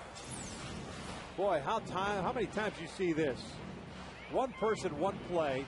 Terrific play to end the top of the inning, brought to you by One West Bank. And not only that, he comes up the next inning. I mean, the improbability of that. To me, it's the baseball guys. You can't argue with it. Person makes a great play, leads off an inning. It's automatic. Now all he needs to do is just follow the script, get on base with a base hit or a walk. He pops one up to shallow left. Carlos Guillen is there. One away. Willits now 0 for 2 on the night. We'll take a look at the AT&T trivia question. Who was the last Detroit Tiger to win the Cy Young Award? Willie Hernandez, 1984, was the year the Tigers won the World Series. Yeah, they eliminated some very good team to get to the World Series that year. Hey, buddy, it didn't matter what very good team was in front of that Tigers team. But they got off to what, like a 35 and 5. 35 and 5 start. That's it. That team was ridiculous.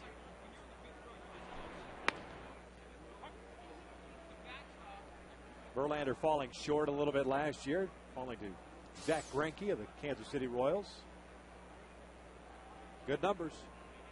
Great numbers, but Zach Greinke was as unhittable last season.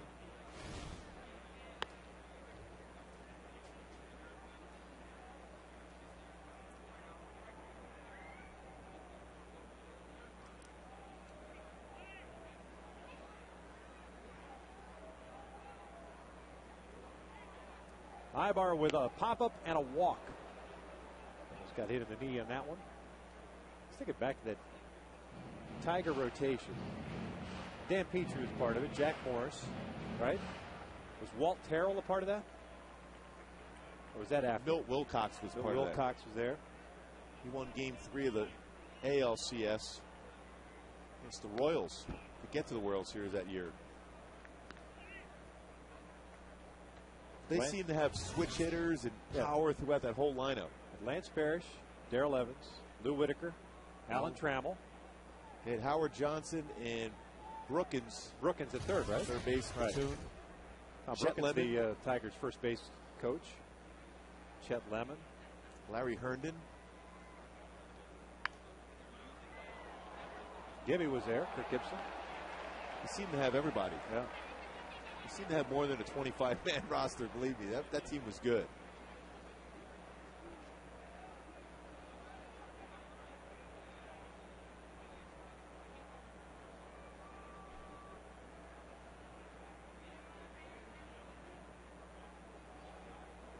Here comes the 2-2 pitch. Ibar goes down swinging on the high fastball. Fourth strikeout for Justin Verlander. And just like he did in the third inning, retiring the first too many he's faced. That'll bring up Bobby Abreu. Verlander now at 89 pitches. Bobby continues to see the ball well against Verlander with a couple hits tonight.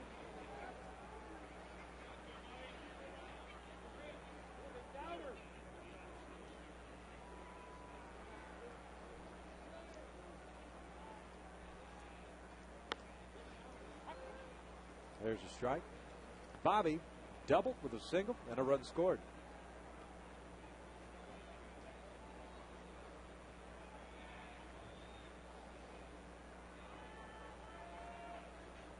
A couple of shakeoffs from Verlander as that pitch misses in. Bobby's batting average jumping up. 24 points with the 2 for 2. See the huge fluctuations. The guys' batting averages until they get to that 100 at-bat plateau. And things slow down both ways, up and down. Well, that was a pretty good changeup by Verlander. A couple fastballs in the inner half. That was his best changeup in the game. Good motion. Sold it as a fastball, but the velocity got Bobby Abreu way out in front.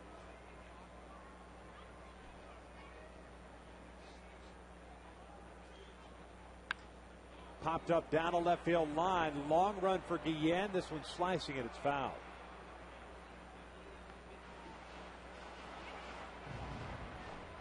Figured we'd keep the running theme of doubles on the night. The Tigers have gotten so many of them.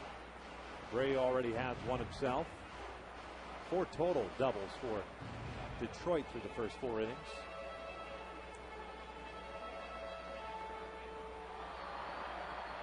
Now, if you're Jim Leland at 93 pitches, you have to run, don't you? You have to run him out there for the 5th inning to at least see if he can qualify for the victory. Yeah, he's the ace of your staff.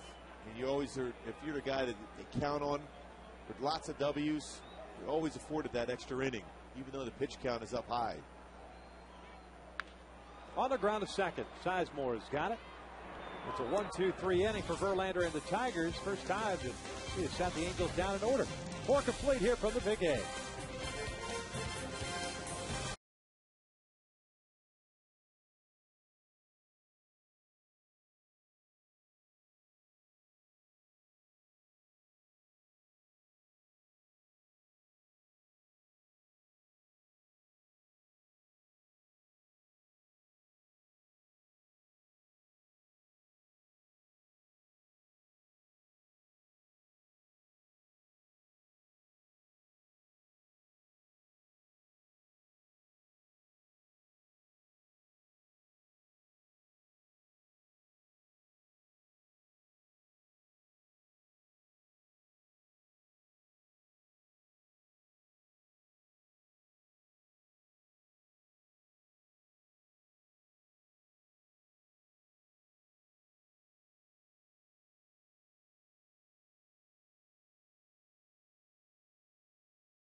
Top of the 5th, Miguel Cabrera set to lead things off. 5-3 Tigers. Time now for the U.S. Marines, leaders of the game.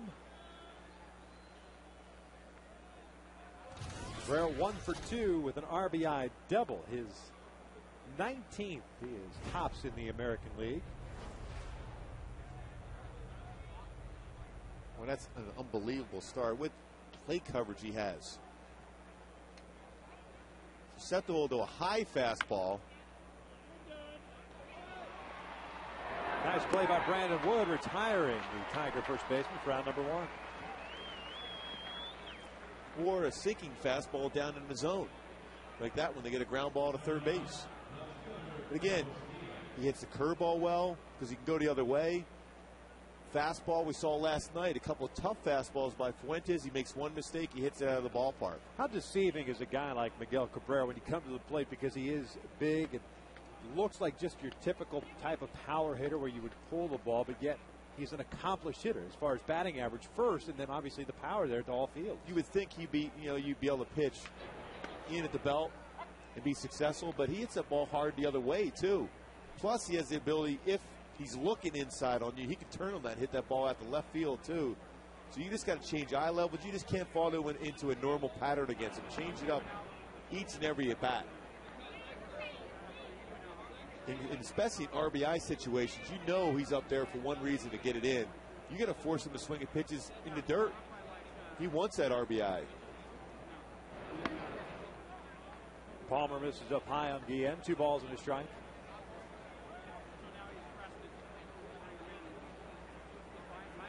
Guillen's picked up a couple of runs batted in himself in this ball game. He now has 8 on the season, a single and a ground out. Going the opposite way, this one slashing it in the corner, and that is a fair ball, a double.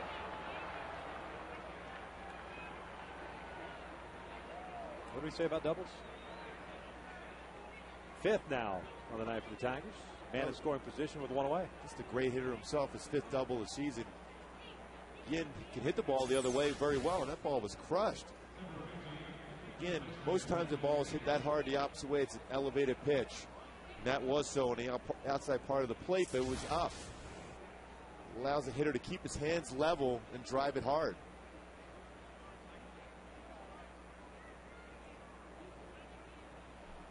Brandon in, skying one, a mile high down the left field line. Matsui coming over, got a play on it. 2 outs. Hey fans, great news. A limited amount of tickets for the U2 concert at Angel Stadium have just been released. Tickets now available for either the Sunday, June 6th or the Monday, June 7th shows. You don't want to be the only person to miss out this once-in-a-lifetime event. Visit Ticketmaster.com to purchase your U2 tickets today.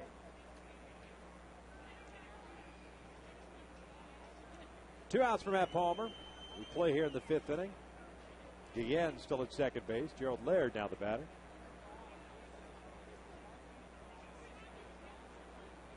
Laird's doubled and walked.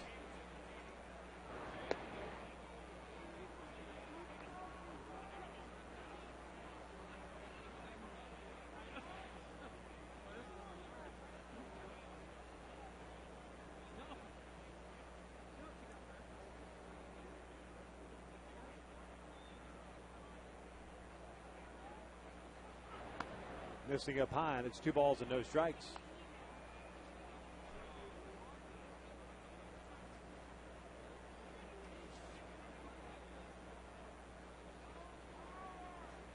Palmer's got to be careful with this fastball location.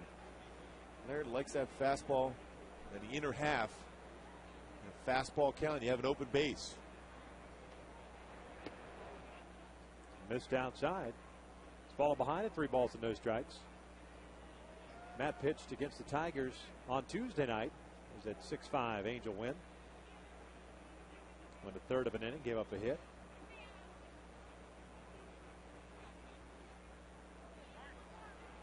Now Laird backs out.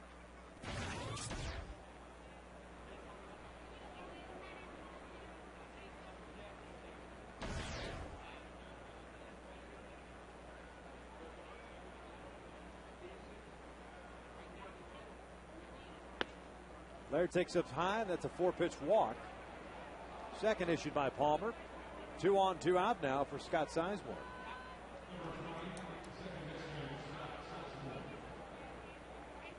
Again, Mike Scioscia looking on. Matt Palmer did something interesting. When he went 3-0 on Laird, he looked over to see who was in the on-deck circuit. You see a youngster in Sizemore coming up as compared to a veteran in Laird who looking for a fastball.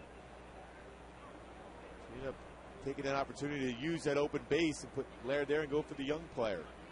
Breaking ball on the corner, but a young player that's still, you got to be cognizant about it. I mean, he could leave the yard. He had 17 home runs last year down in the minor leagues. Certainly a very good player, but a guy that, because you're a younger player, you have a tendency to expand your strike zone. See that curveball first pitch. That'll leave an account of 1 ball, 1 strike. Sizemore with a sac bunt. That was that great play by Saunders and Asturis. And then a fielder's choice. So he's 0 for 1.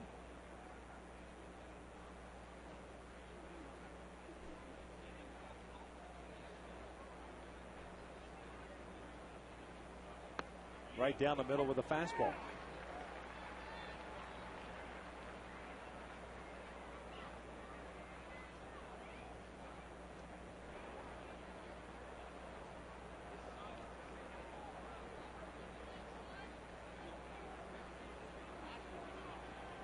The 1-2 from Palmer. Fastball almost got him. 2 balls, 2 strikes. Sequence, he threw a cut fastball, gets a strike on, and then with a 2-seam fastball, a run in the inside corner just off the inside part. Almost looked as if Sizemore was looking out over the plate. 2 balls, 2 strikes, 2 outs. Breaking ball looped into shallow center field. That's going to get down for a base hit. Guillen will score. Nope, Guillen falls down. Looks like he hurt himself. He's going to be out between home and third, and hope he's all right. It would just seem like something that was as basic as jogging home. We'll see how he is. Obviously in pain, Gubish. Yeah, he rounded the base thinking he was going to be able to score. He looked back to see where it was. It looked like maybe a hamstring.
normally routine, a little flare out to center field. Carlos Guillen falls down, rounding third. This is what happened, Gooby. Well, what he does, he looks back, pick up where the baseball is in the outfield, and either twists an ankle.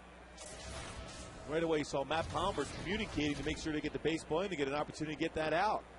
So instead of making it 6-3, it's the third out of the inning as Matt Palmer gets that ball back in, watching Guillen fall in front of him. Right away, you can see him pointing the home plate. Saves a run.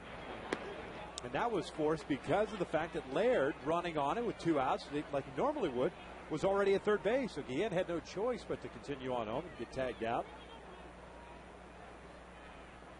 So it's 5-3. So 2-run deficit as Torrey Hunter leads things off, followed by Matsui and Morales. Taking the place of Guillen and left on Kelly. Got to start at third base last night. His first major league home run to left center.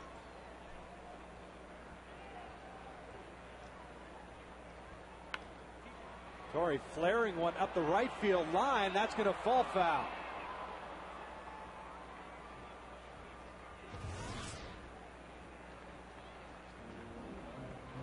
Boy, that had a chance of being a double. That would have been a perfect flare. Verlander, that pitch count continuing to rise. Close to that 100 pitch mark. He threw 36 in the first, 23 in the second, 22 in the third, and 13 in the fourth. Outside, 1 ball, 2 strikes. 4 punch outs, 3 walks for Verlander. Check that, 4 walks for Verlander, having allowed 5 hits. I'm not a big fan of the pitch count, but early in the season, obviously, Jim Leyland's going to keep an eye on his ace of the staff as he's now at 100 pitches to get through this inning. And a chance to be able to qualify for the win if they can hold on to the lead.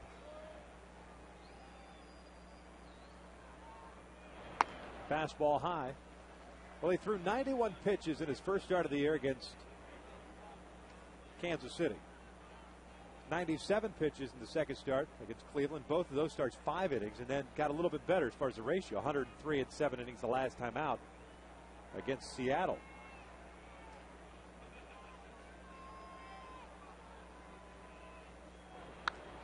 Gets jammed there, and it's an in and out of the seats. So the count remains at 2 balls, 2 strikes. And Justin's the guy that the Tigers in general, it seems like their philosophy is not to worry too much about the pitch count. You have to assess how he's been doing. Have they been stressful pitches, situations? Sorry, pulling that one foul. Oh, great play down the line. Bringing the glove on Torrey Hunter, figurine night. A glove on a night where he got his 9th gold glove. Torrey Hunter did. He's making a play. It's a big league play right there. A lot of fans happy around him when he made that play, too. No doubt. 2-2. This one down the right field line. Souvenirs for everybody, courtesy of Torrey Hunter. This is that previous foul ball. How about the form? Great play through a screen. That was nonchalant. Look at the play.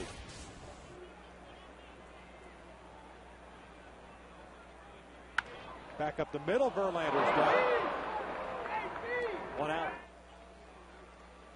Hey fans, the next Wells Fargo Big Bang Friday takes place tomorrow night as the Angels begin a 3-game set against the Yankees. Come out to the Big A for an exciting matchup of American League rivals, and then stay for the spectacular post-game fireworks. Purchase tickets today at angelsbaseball.com.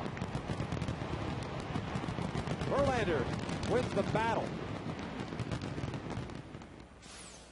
against Torrey Hunter. Those aren't the only fireworks you're going to see this weekend with the Yankees in town. Payback time. And that's a lot of fun when those two teams get together. Fans love it here, too, at the Big A.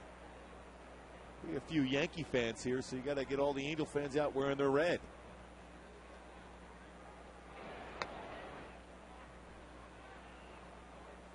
Angels, of course, dropping 2 of 3 in New York last week.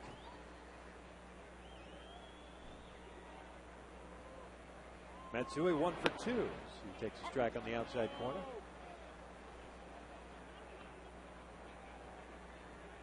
Hideki had a single in the first inning.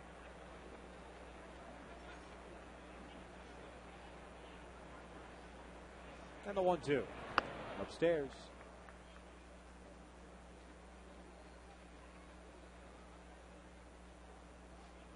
At least Verlander's ratio, regardless of what the pitch count is, as far as strikes to balls, has gotten a lot better than it was in the first couple of innings.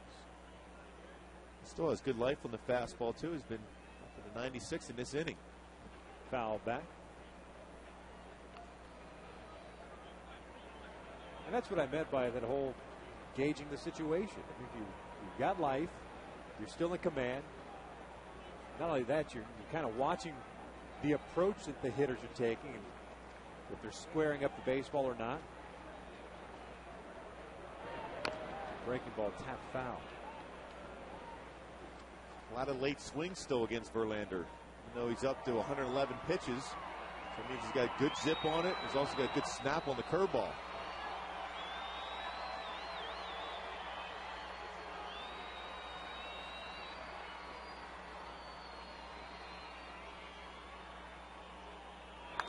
Pulled up the first base line, foul. And Torrey had an extended at bat with Verlander, and now Matsui doing the same here. Well, he's throwing every pitch out there now, too. A changeup after that curveball. No question this will be his last inning. Tigers starting to get some action going in their bullpen right now. Well, it's fouled back. Joel Zumaya is up and loosening now.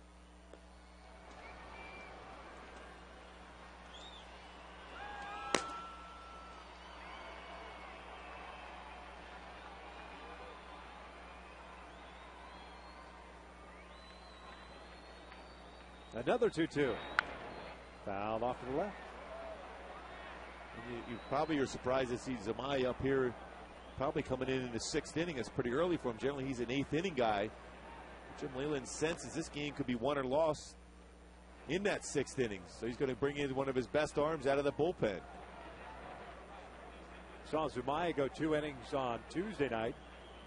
The dominant stuff, striking out 2, allowing just 1 hit. Matsui skies one out the straightaway center field. Austin Jackson is back. Gone! Godzilla goes big fly. 5-4 Tigers.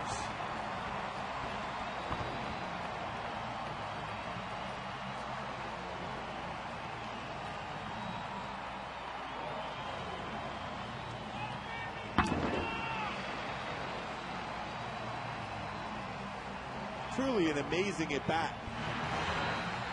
Saw a couple early fastballs, a curveball, changeup, fouled off some more fastballs, then he goes the other way. In a cool night to be able to drive the ball the opposite way. Matsui, boy, getting a chance to see him day in and day out. What a hitter.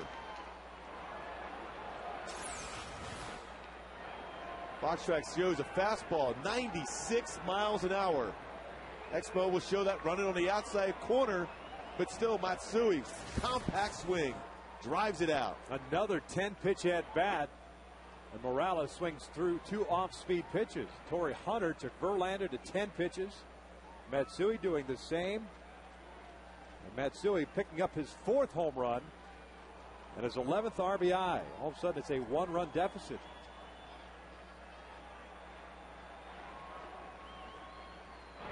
Oh, 2 breaking ball is down. It's 1 ball, 2 strikes. Well, just to get a chance to see Matsui's approach every game, every at bat. You never, until you get to see him play every day. Amazing what he does at the plate. Oh, tapper out in front of the plate. Dives on the dirt there on the Cabrera for out number 2. Hideki not liking the fact that Kendrick Morales tied him for the team lead in RBIs in the first. That had to be the reason. Fired up. It's all about the challenges, even sometimes by your teammates. You do this a little bit better. Friendly competition. You see that in a pitching staff. Same thing with hitters. Meister is swinging through the fastball. He's popped out, walked, stolen a base, and scored a run. 0 for 1 tonight.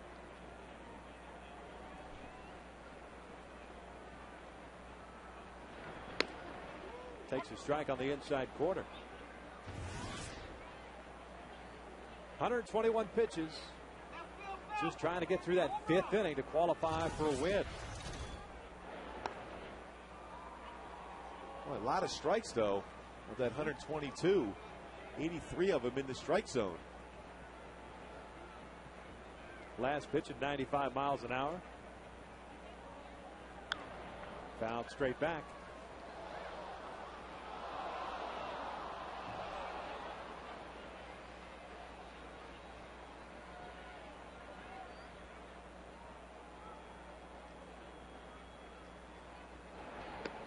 Breaking ball outside. 2 balls, 2 strikes.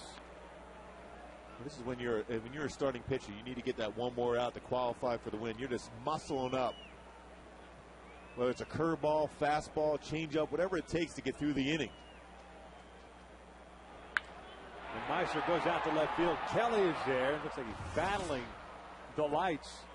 That is out number 3. But all of a sudden, it's a 1-run game courtesy of Hideki Matsui, taking Justin Verlander deep for his 4th of the year. 5 in the books, 5-4 Detroit.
Freeze cam.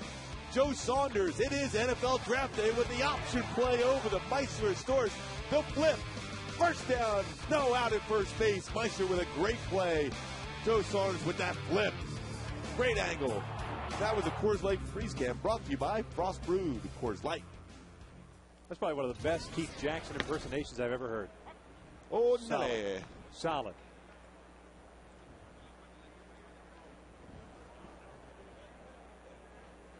9-1-2 due up for the Tigers. Everett Jackson Damon against Matt Palmer. That one's popped up. Sturz calls off Kendry. There's out number 1. Everett now 0 for 2 with a sac fly. Matt Palmer come on in the 3rd inning with 2 outs. Retired Scott Sizemore. He's worked 2 2/3 thus far. No strikeouts, a couple of walks.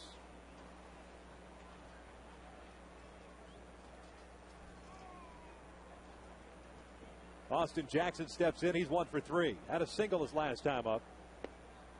And was thrown out trying to steal third base by Mike Napoli.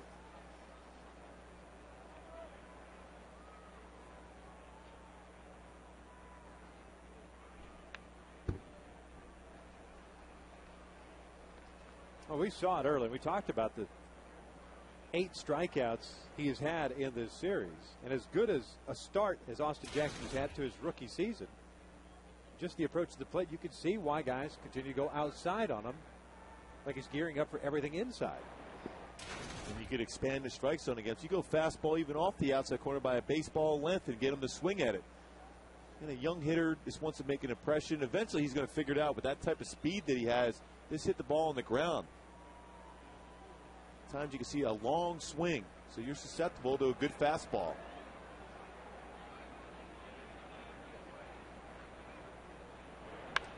Breaking ball off the end of the bat. This one into the seats.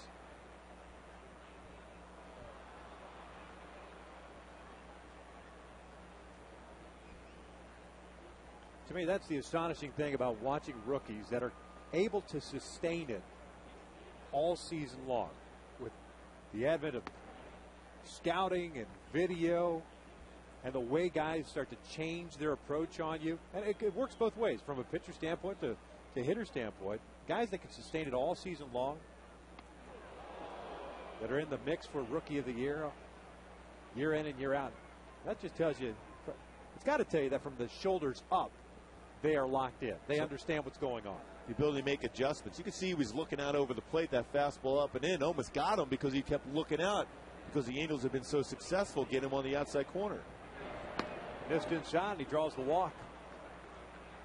Third issued now by Palmer. Puts a man on with one out for Johnny Damon. Hey folks, Kaiser Permanente Family Sundays at Angel Stadium are the perfect way to spend time with your family on the weekend. Free activities for kids include a wide variety of games and arts and crafts. The next Family Sunday takes place this Sunday, the 25th, as the Angels wrap up that 3-game set against the Yankees. Get your tickets at angelsbaseball.com. Johnny Damon up. He's 2 for 2 with a single, a double, a walk. He's also scored twice. As we pointed out, Austin Jackson will run. 3 stolen bases already on the season. Palmer with a very good move to first base.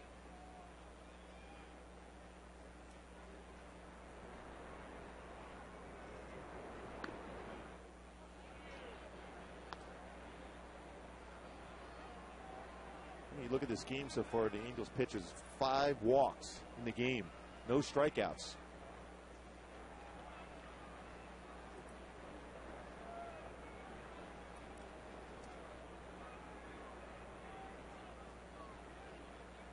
Difference.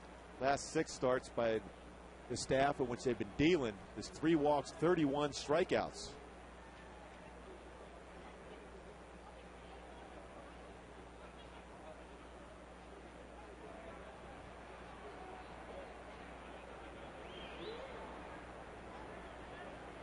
Jackson with a good lead over at first. Damon swings through the high fastball. It's 1-1.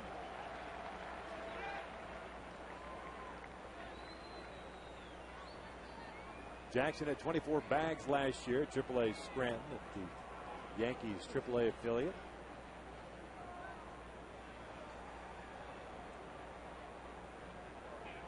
But you'd think at some point, especially with the run producers coming up,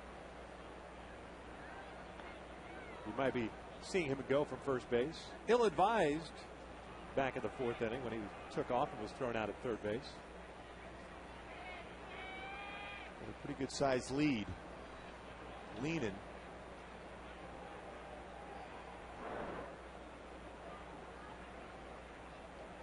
That ever get you as a starting pitcher or pitcher just in general when a guy goes back in standing up? Yeah, I tell you, your move's not that good. Exactly, and they feel that at that point your mindset is they're going to go a little bit further out. If you get back that easily, you got to be able to get another step or so. 1-1. A little bit late on the fastball. Looked like Damon trying to shoot it to left field. 1 ball, 2 strikes. Tigers with 9 hits in this one, 5 of which have gone for doubles. 2 runs in the first, 1 in the second, 2 in the third.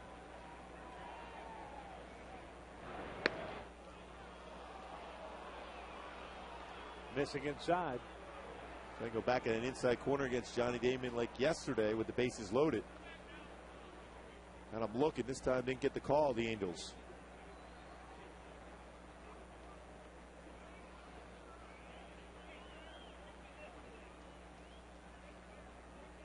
Quick throw over. Nice job by Morales to get to the baseball.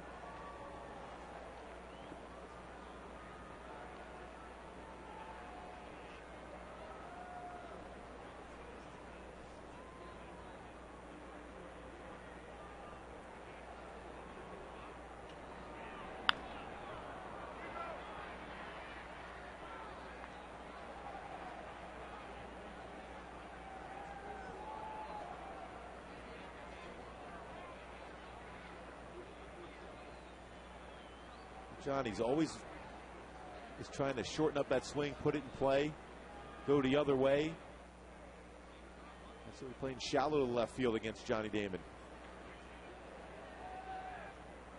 There goes Jackson. 2-2, grounded to short. Ibar, his only play will be to first. He better hurry, and he gets him.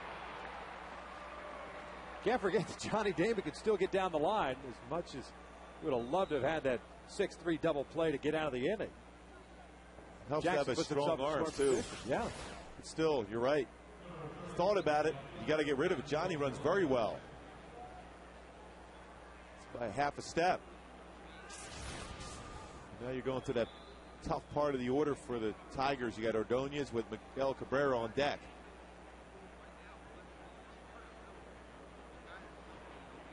Maglio 1 for 2 tonight. Double, a walk, RBI, and a couple of runs scored.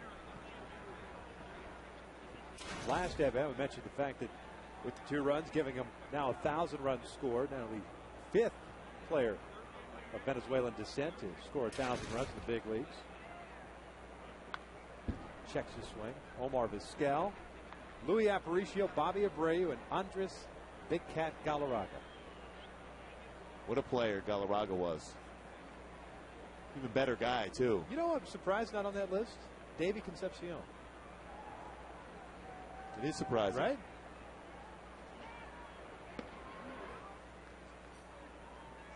That almost looked like a cross-up. That pitch had a chance to be called a strike, but Napoli moved off the plate and had to reach back for it.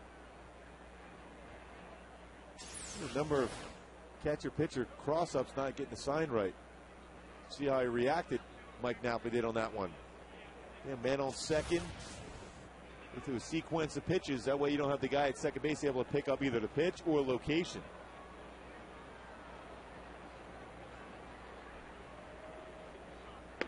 Good pitch on the outside corner.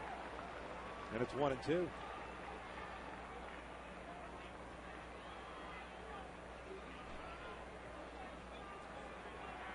See the sequence of pitches, and that thing is designed. The first sign after, whether it be number 1, number 2, is the pitch. Now one ripped over to third. One hopper handled by Brandon Wood. There's a third out of the inning. Nicely done by Matt Palmer.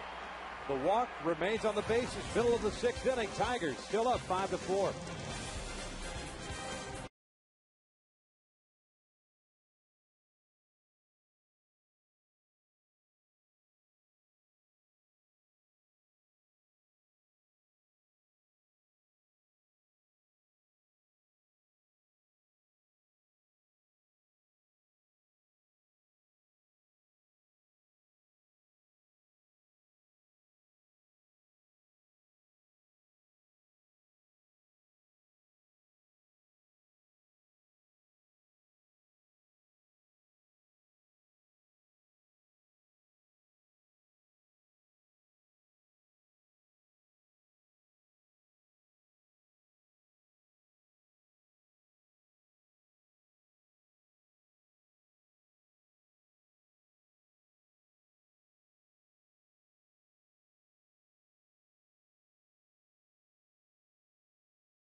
The Halo defense, that is Lexus pursuing perfection.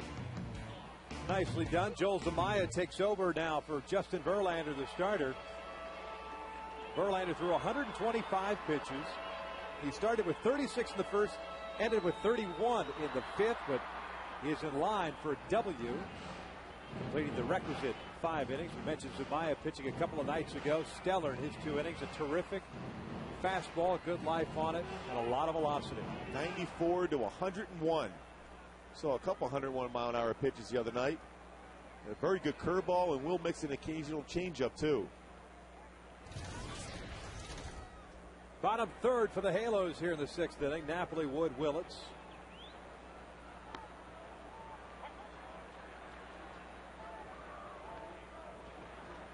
Al Kaline bringing food down to his buddies. He's a Hall of Famer. He is. He can do it all. It's the kind of guy that he is. He's a giver, not a taker. Napoli fouling that one off. No balls, 2 strikes. Got word on Carlos Guillen, who was thrown out at the plate after stumbling around the bag at third base. A left hamstring strain for the Tiger left fielder. Don Kelly out and left.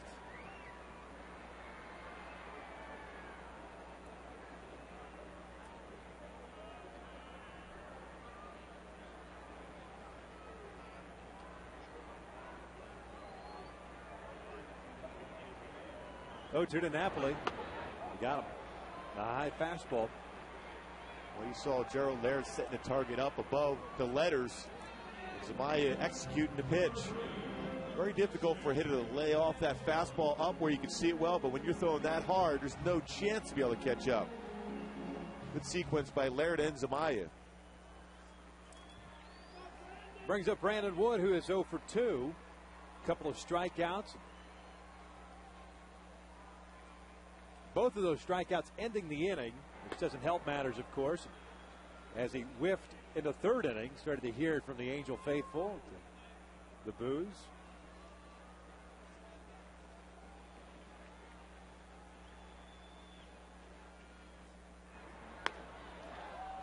"100-mile-an-hour fastball there, and it's no balls, 2 strikes. 5 pitches, 5 strikes for Zumaya. Well, you're talking about a fastball with some life at the end.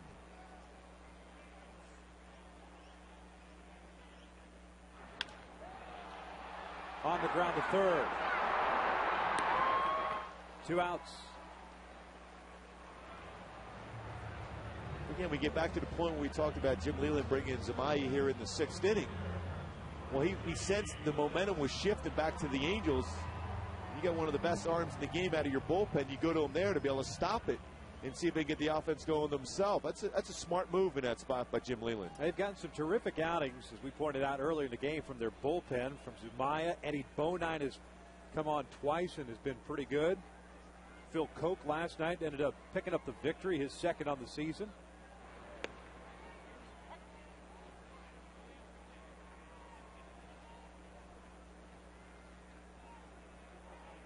It's all about shortening up the game as much as possible, especially when your starter and your ace is out after 5 innings.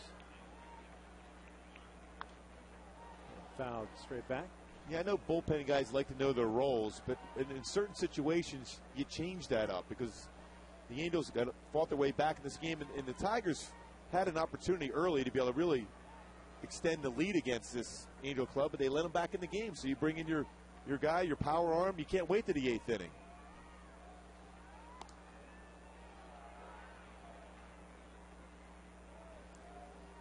"100 miles an hour, 0-2 pitch.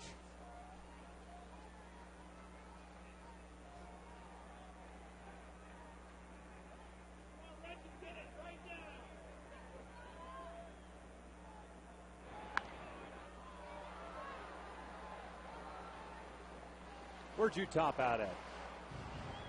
94. That was it? Did you ever, one time, ever hump up to 96 or anything like that? Well, over in Japan, we were able to play a tour in '88. I pitched out of the bullpen. I did top out at 99 there, but that was a favorable gun, I think. It's the conversion rate. 1-2 breaking ball. Thanks, down partner. It's a 1-2-3 inning. 6 complete here at the Big A. 5-4 Tigers.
Top of the 7th, Tigers up by the score of 5-4. 4, 5, and 6 due up for Detroit. Miguel Cabrera takes inside. Cabrera, Kelly, and Inge to face Matt Palmer, who's gone 3 1/3 thus far in relief of Joe Saunders. Angel starter going 2 2/3, giving up 5 runs on 6 hits, shortest outing of the season.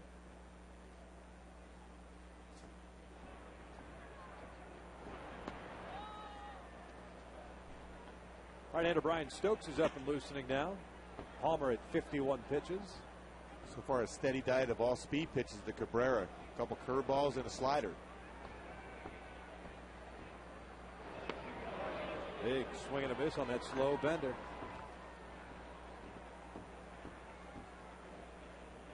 It's all about timing as a hitter. Matt Palmer trying to stay below that hitting speed. On a nice 77-mile-an-hour curveball. A couple of them to Cabrera already in his sequence of pitches.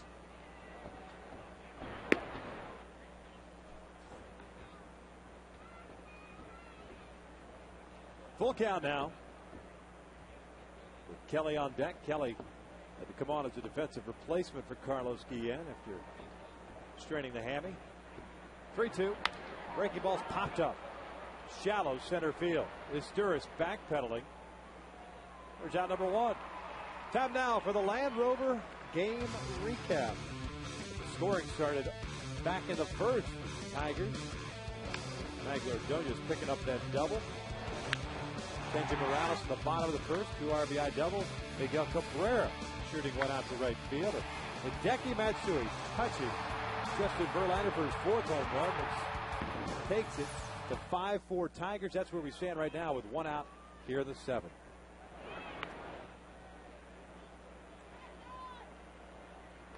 Don Kelly for his first at-bat tonight. He was 1 for 3 last night, getting his first big league home run off of Jared Weaver. Isturis picks up the skimmer. The ball that was well struck, too, by the way. It kind of surprised Jared out to left center field over the Yokohama side. Ball got out in a hurry, too. In a good compact swing, but what a job by Matt Palmer here coming in for Joe Saunders. Giving Mike Scioscia and Mike Butcher some innings out of that bullpen and keeping this game at bay.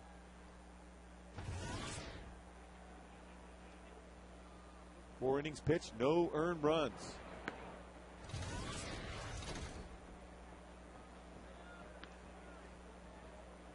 Trying to sit the Tigers down in order for the first time tonight. As a matter of fact, it's the first inning in which either Saunders or Palmer have retired the first 2 in a row to start an inning.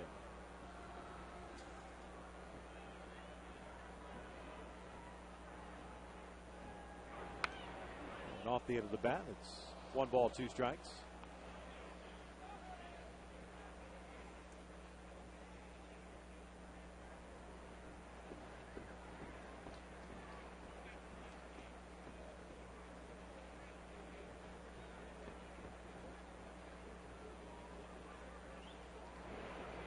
Breaking ball. A little chop foul. Still got the good off-speed stuff, keeping guys off balance. That's the key for Matt Palmer. Throws a cut fastball. We'll do a 2-seam sinking fastball, slow curveball, a slider, and a changeup.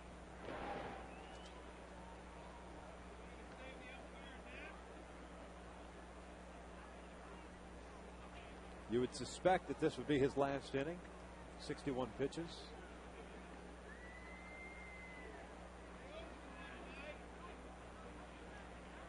Stokes is ready to go. Check swing. He did not go. And it's a full count.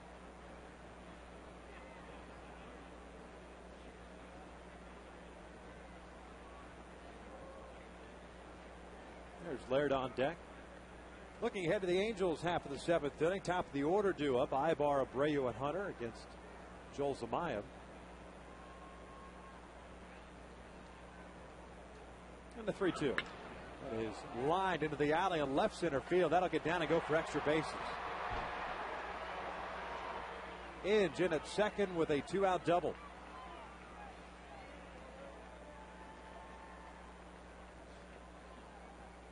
He fought his way back in the count there. Brandon Inge gets a fastball, cut fastball. He's able to drive at the left center field. Inge had 21 home runs at the All-Star break last year. Has no home runs as of yet, and that's his 8th double of the year. The 6th overall for the Tigers in this game.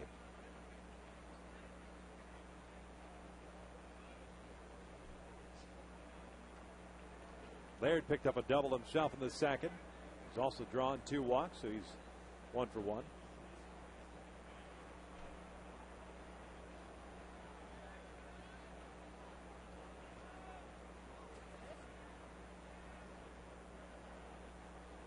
Amazing, the Tigers with 6 doubles in the game tonight.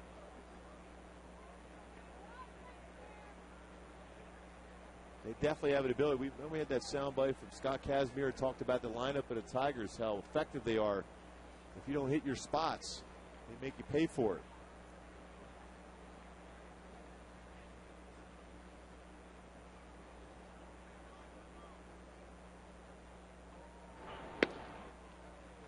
Two balls, no strikes.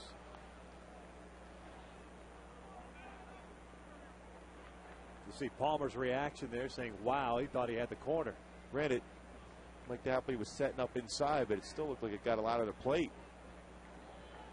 You had to reach back for it. A lot of times an umpire won't call that because you missed your spot.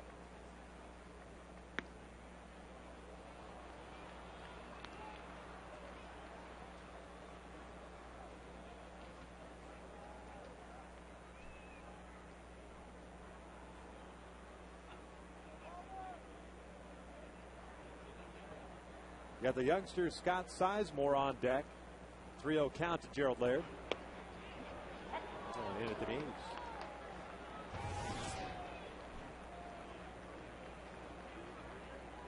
.68 pitches, 36 strikes.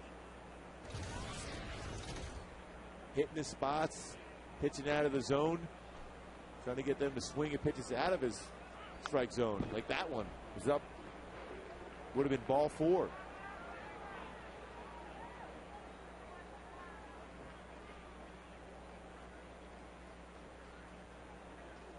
Full count now on Laird. There's Sizemore, the second baseman. Last time he came up in that situation, he singled to center field. That's the play in which Guillen got hurt, rounding third. 3-2. Got him. Fastball, foul tipped and hung on to by Jeff Mathis. Nice job by Matt Palmer. 7th inning stretch time. It is 5-4 Tigers.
Tigers up 5-4. They love Buttercup here at the Big A. Well, there's no doubt about it. The fans going crazy. trying to get a rally going against Joel Zamaya. 1, 2, 3. Ibar, Abreu, and Hunter. Zamaya came on in the 6th inning in place of Justin Verlander, who went 5. Allowed 4 runs, all earned on 6 hits, in line for the victory. The Angels going to take care of that, though. Not a bad time for Herc Ibar to try to drag a bunt. Ibar's 0 for 2, including a walk. And a breaking pitch from Joel Zamaya. Pretty good pitch, too, if it's a curveball. If you are in a situation to drag bunt, that's a good one to be able to bring with you down to first base. Brandon Inge playing on the grass at third. Cabrera deep at first. You know, 80-mile-an-hour curveball to 99-mile-an-hour fastball up and out of the zone. You know, hitting's all about timing. It's all about messing with someone's timing. When you get to that slow curveball like that, then a fastball to follow up.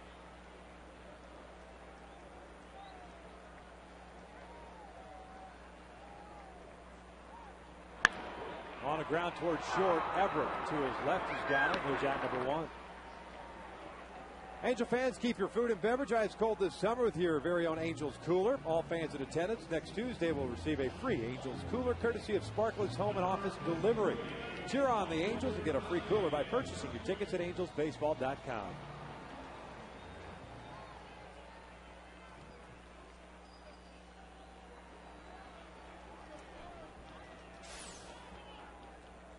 Kevin Jepson's up and loosening. As Abreu steps to the plate. Bobby's had a good night tonight. Double, a single, and a ground out, except did have 1 base running faux pas. He was doubled up in the 2nd inning. Breaking on a stolen base attempt. Corey Hunter hitting that liner out to right field. Bobby getting doubled up at first base. It would have tied the game at 3 apiece with Ibar at third. He skies that one foul. It especially looked odd because it looked like Bobby picked up the ball was hit the right field.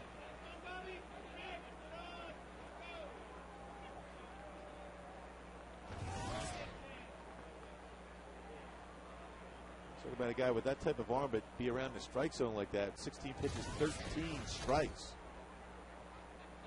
Outside, 1 ball, 2 strikes.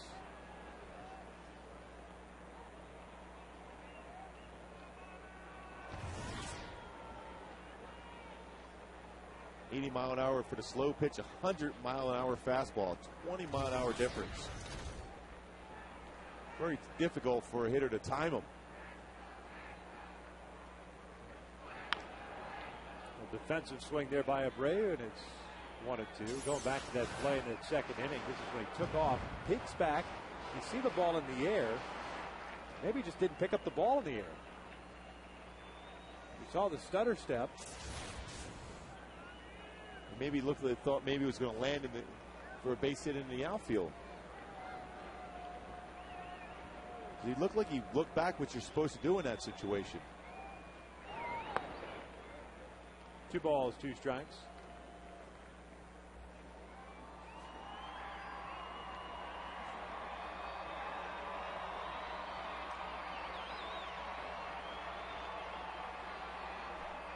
Tigers have some action going in their bullpen now as well.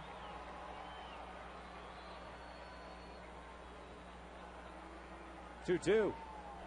And that is drilled into straightaway center field. Austin Jackson not going to get this one. Abreu heading to second with his 2nd double of the night.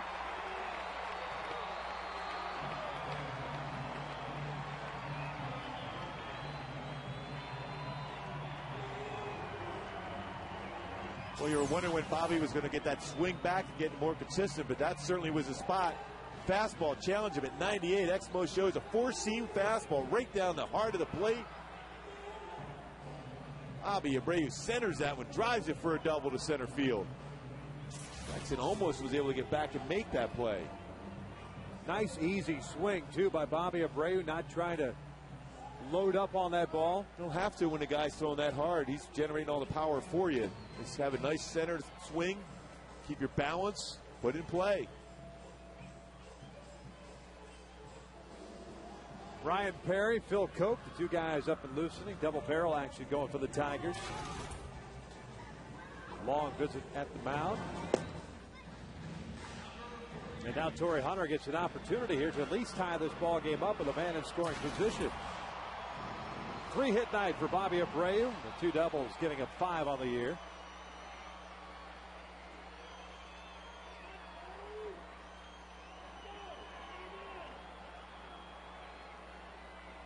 Torrey has walked it, a fly ball to right. Little comebacker to the mound.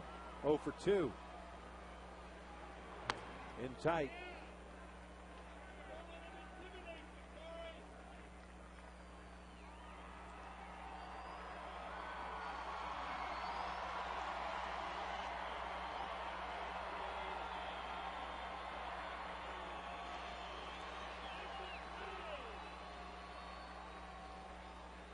Hunter with a home run, 6 runs batted in on the season. Looks like they're coming back inside, and Torrey fouls that one off his foot. You notice Laird a late shift over there. He's setting up in the outside corner just in case Torrey's looking back to see the location of the pitch, and then when the pitch is delivered, Laird moves inside. See him starting off, then moving inside. Especially a lot of times a veteran hitter figures those things out. And, you know, as you get yourself prepared, you can look back and see where location is going to be. Yeah, more times than not, you're more comfortable peeking for location than you are for sign. Exactly. 2 balls and a strike.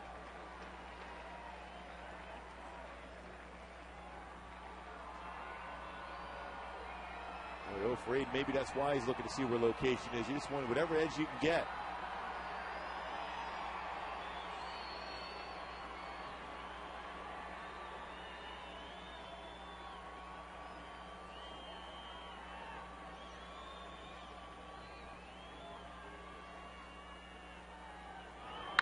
Back up the middle. Adam Everett to his left has got it. There's out number 2. Abreu heads over to third base, but now there are 2 outs. You can see what he did on a foul strike fastball at 96 off the inside corner, fastball back in at 98. Another fastball 97 off the plate, fastball up the middle. Another very nice play, good range. Will he get the out? Well, Joel Zumaya is done for the night with Phil Cope, the left-hander, ready to go. And Hideki Matsui coming up. Setting up the lefty-lefty matchup. We'll get to it when we return.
Jack in the Box. Try Jack's new grilled sandwiches, the turkey bacon cheddar or the deli trio at participating restaurants. And by Toyota. Get a great deal on Toyota's full line of hybrid and fuel-efficient vehicles at your Toyota dealer today. And by Lowe's. Experience Lowe's. Let's build something together. Beautiful shot from out in center field. Left center field. The Big A. It is 5-4 Tigers. We take a look at the Hyundai keys to the game once again. Joe Saunders saw the numbers in his career and a tough night tonight. Well, I just had a tough time with location. Fell behind some counts, a couple 3-2 counts early in the game until he attacked them a little bit. Fastball was cutting across. That's where he made his mistakes. Pitching change for the Tigers brings in the left-hander Phil Koch, the former New York Yankee, to face his former teammate Hideki Matsui. Koch 2-0 at 2.25 ERA with 8 innings under his belt. He pitched 1 inning last night and was good enough to pick up the victory, his second of the season. Matsui, typical lefty.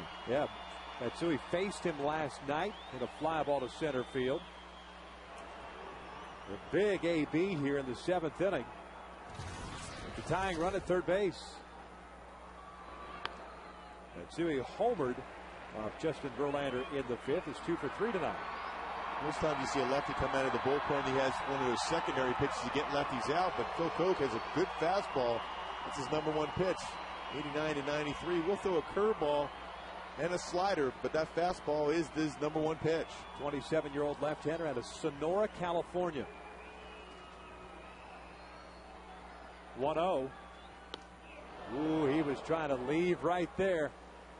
1 ball, 1 strike as we take you back to that 5th inning at bat. Boy, yeah, it was a good sequence of pitches thrown against him too, Matsui, but he fought himself back in the count, gets a fastball, goes the other way. Talking about great opposite field power.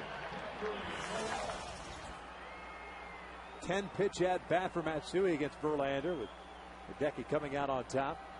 His 4th home run, RBI number 11. Breaking pitch down and away.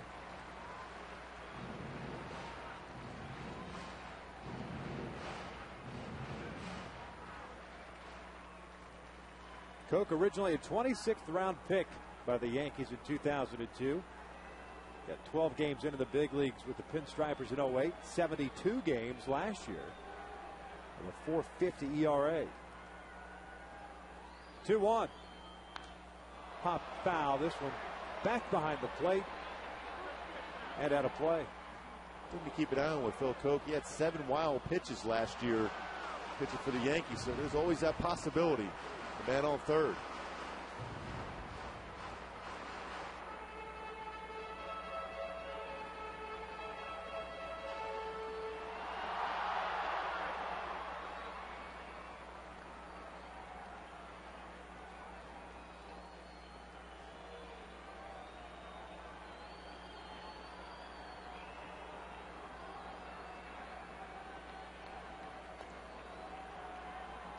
Zumaya, an inning and 2/3.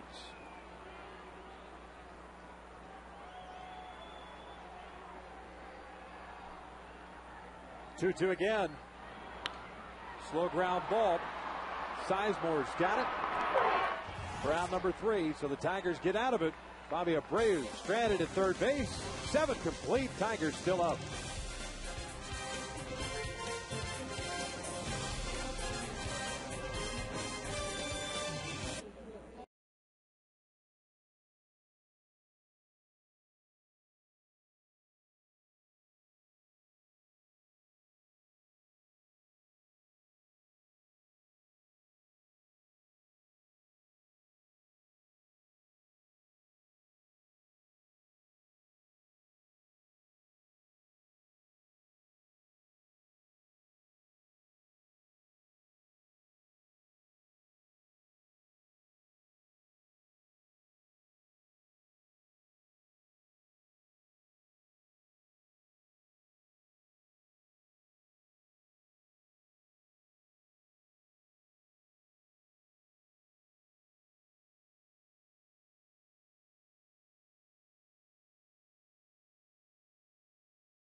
question, who will end up with more saves, Fuentes or Fernando Rodney.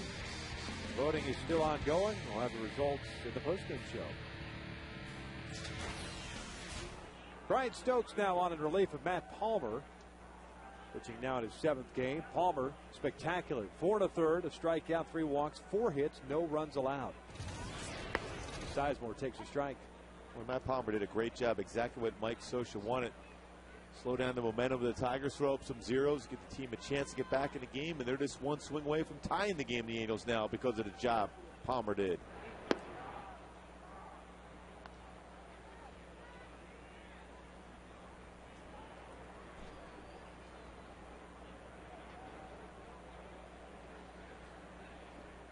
Stokes pitched last night, a 1/3 of an inning, struck out a man.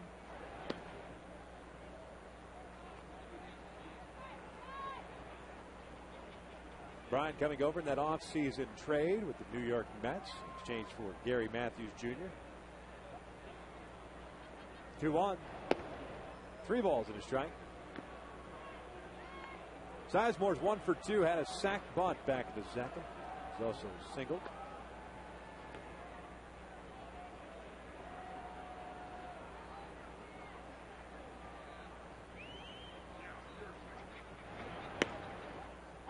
Full count now.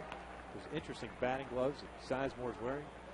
There's somebody for the Twins or the A's wearing those things. Protecting the hand.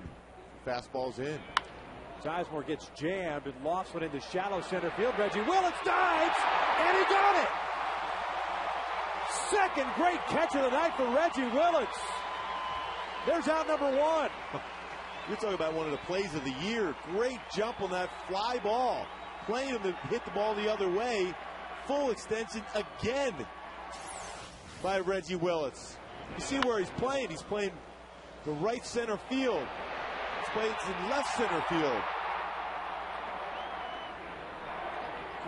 Great play. Ball gets by him. Possible inside the park home run.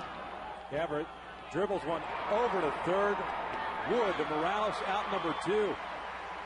And for his effort tonight, Torrey Hunter's going to present Reggie Willits with a figurine of his Gold Glove. Yeah.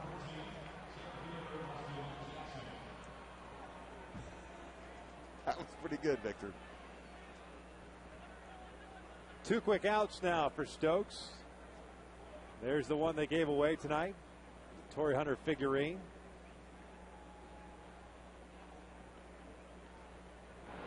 Otherwise known as just the Torrey. Going to the left. What a play on that one. Then was right. And on our Expo shows this outstanding glove work for Reggie Willits. Covering all kinds of ground.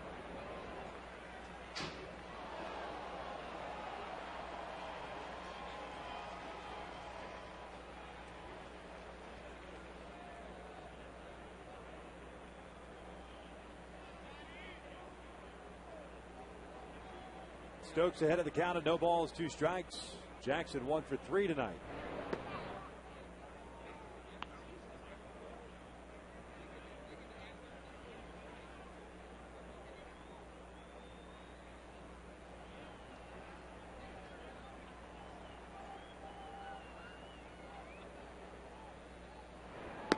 And he got him. A 1-2-3 inning for Brian Stokes.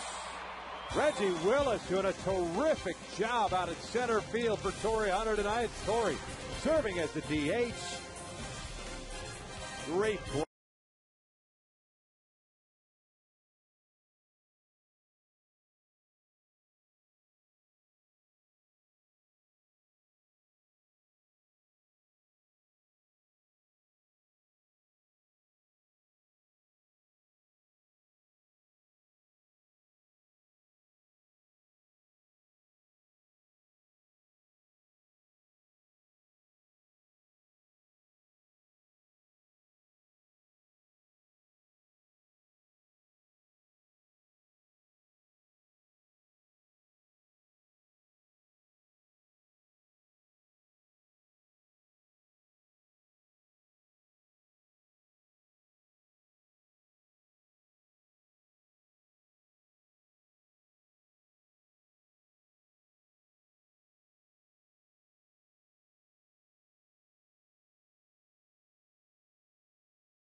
inning.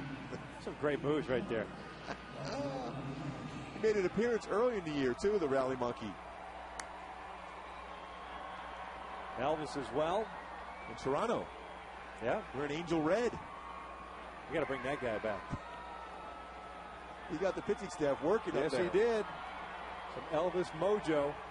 Morales is Sturis Napoli. Switch hitter, righty against left-hander Phil Koch. Joel Zamaya, an inning and 2/3, 2 strikeouts, and a hit for him.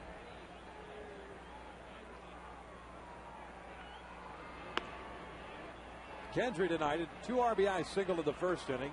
He's also skied one out to center. Will tap her out in front of the plate.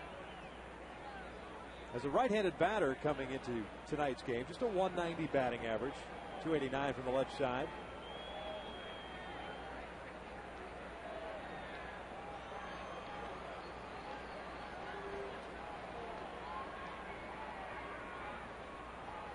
(1-0). There's a strike, and it's 1-1. Double barrel action now going for the Angels. Fuentes and Rodney. He's playing catch.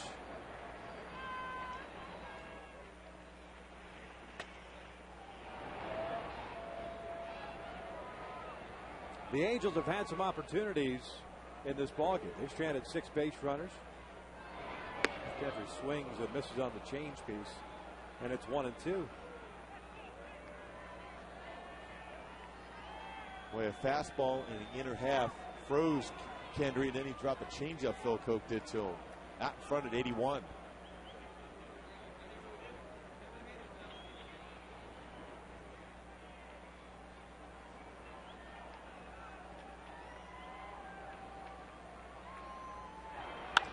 That one's looped into shallow center field. That's going to fall for a base hit.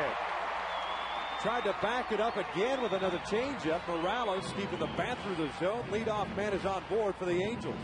The thing is, when you're a changeup in that situation, way ahead of the count, you're in protect mode. You have a better chance of putting that ball in play, especially if it's up.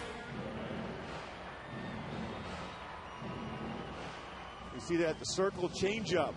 Exmo shows, but that pitch was flat and elevated enough that Kendry could flare it into the outfield for a base hit. That's a good view from our Exmo camera. That's going to be it for Phil Koch. Jim Leland going to the bullpen. Rick Perry's coming on in relief. Leadoff man is on board. Angels trying to get back into this one. Down by a run.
In the 8th inning. Angel fans, when you're traveling this season, take the Halos with you. Subscribe to MLB.tv today to see every Angels game live or on demand on your computer. Local in-market blackouts do apply. Visit angelsbaseball.com to order and get more details. MLB.tv, baseball everywhere. Ryan Perry, the right-hander, whom I called Rick as we were going to break, comes on in relief, pitching down his 7th game and a 3.86 ERA, just part of that solid bullpen so far for Jim Leland. Another guy out of that bullpen for Jim Leyland with a power fastball, 93 to 98. He mixes in a slider also. The monkey is in the house. Kendra Morales over at first. Masturis takes a strike. Perry, just 23 years of age, out of Tucson, Arizona. First round pick in 2008. Got to the big leagues last season, getting into 53 games, 0-1 and a 3.79 ERA.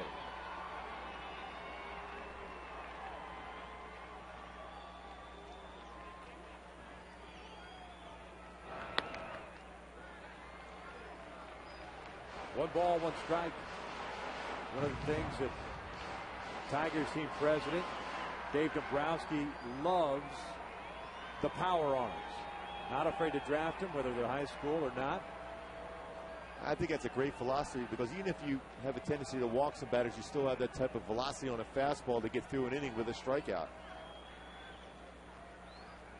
1-1. Masturis gets jammed.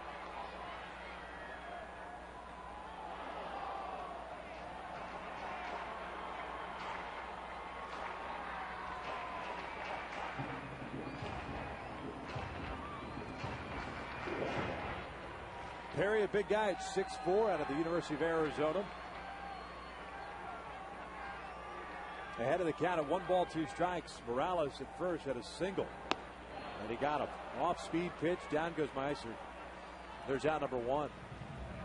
Pretty good action on that slider by Perry after his good fastball. See, this one starts little part of the plate, then catches the inside corner. Late break to it.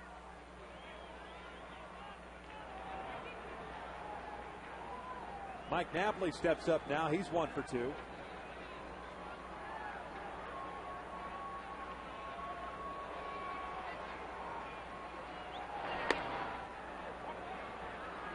Well, we've seen 3 solid pitches already from Perry. Napoli wants to give the Angels a lead with 1 swing of the bat, but Perry threw him a slider to first pitch. He was looking fastball.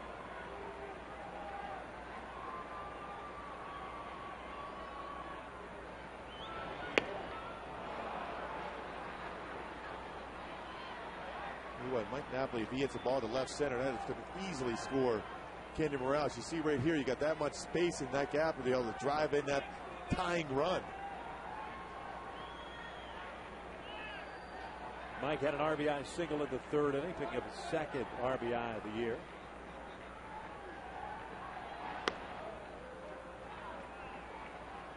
And the thing is, if he throws that slider, that's the pitch you can drive to left center field as compared to that fastball at 96 to 98. See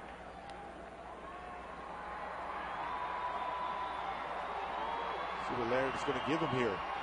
1-2 pitch. Going with the fastball on the inside corner. At least attempt to.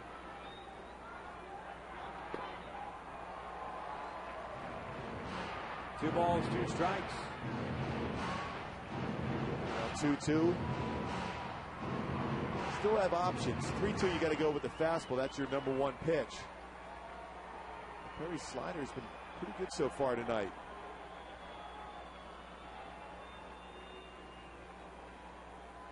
That's what Laird wants him to throw.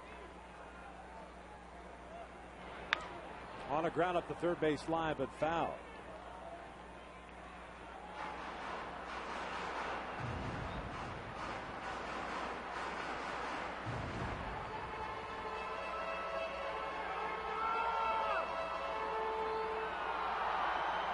Howie Kendrick has come out to the on-deck circle. He would bat in the spot where Brandon Wood was tonight.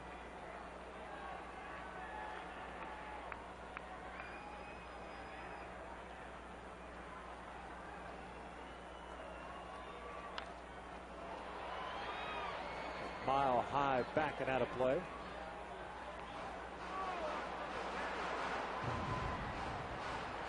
Good battle here between Napoli and Perry.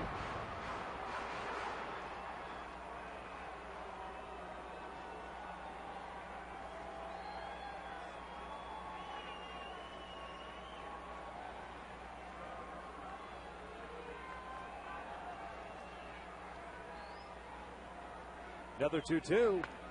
Another foul ball back. Does doubt start to creep into your mind a little bit when you've thrown what you felt at your best pitches, whether fastballs or off speed? I was just going to say that too. The more pitches seen by a hitter in these sequences, the better opportunity is a pitcher's going to make a mistake.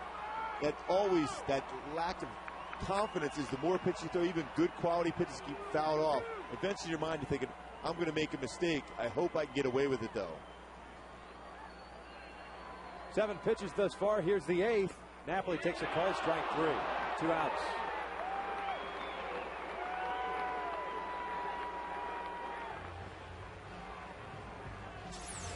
Boy, he painted this fastball. Maybe got a break on the outside part of the plate. And Mills rings him up at 96. A favorable call. So Howie Kendrick will pinch hit now for Brandon Wood.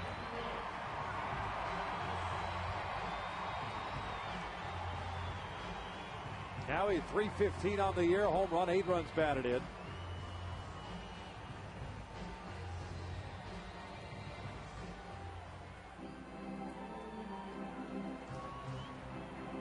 Howie 0 for 4 last night. Had a 2 RBI double way back in the second inning of Tuesday night's game. Swinging the bat extremely well. Morales still at first base, had a leadoff single, but Perry has struck out Asturis, and now Napoli lays off the breaking pitch, and it's 0-1. Pardon me, 1 ball, no strikes.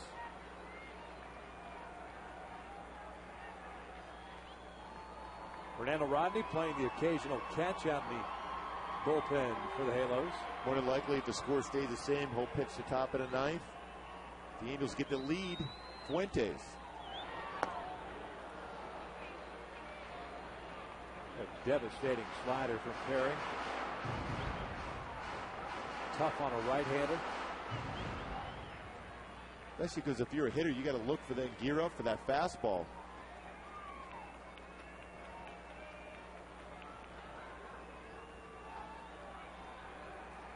Right back with that slider once again. It's been very effective for him. Lays off of that one. Tigers defensively on the outfield. Austin Jackson shading Howie Kendrick to the right center field power alley. Howie's been identified as a guy who hits the ball very well the other way.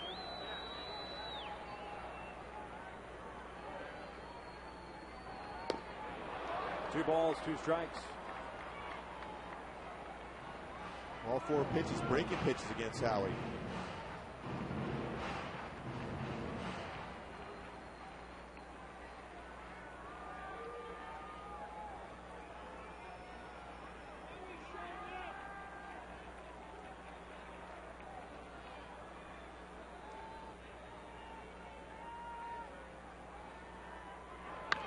On the ground to the right side, long run over for Scott Sizemore. No play at first. It's an infield single.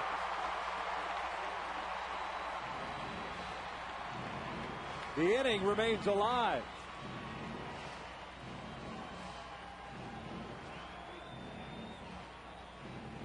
Nice job of fighting off that pitch. This time it backed up on Perry, that breaking ball. You throw enough of them, eventually going to end up making a mistake. Infield hit. Howie Kendrick picks up the pinch hit single. And Mike Socha is going to go back to the bench and bring on Juan Rivera to hit for Reggie Willits.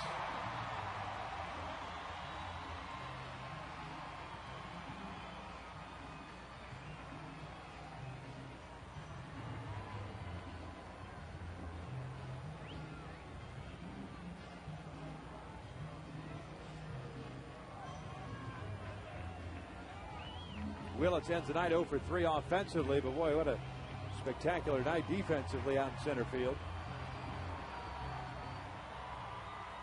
Same scenario, too. They might bring Torrey Hunter in to play center field and lose to DH.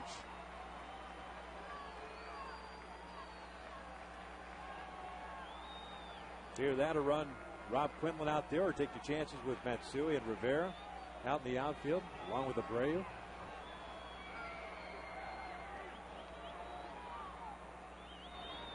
First pitch fastball's in there for a strike.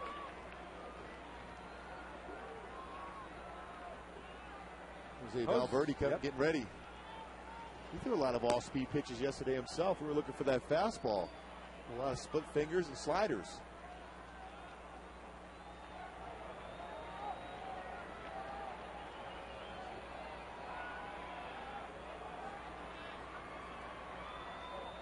Oh, 1. Up tight. 1 ball, 1 strike.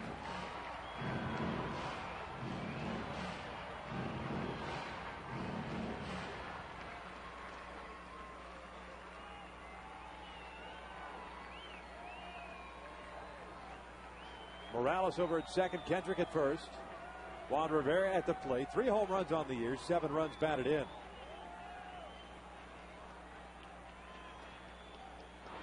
Breaking ball rolled foul.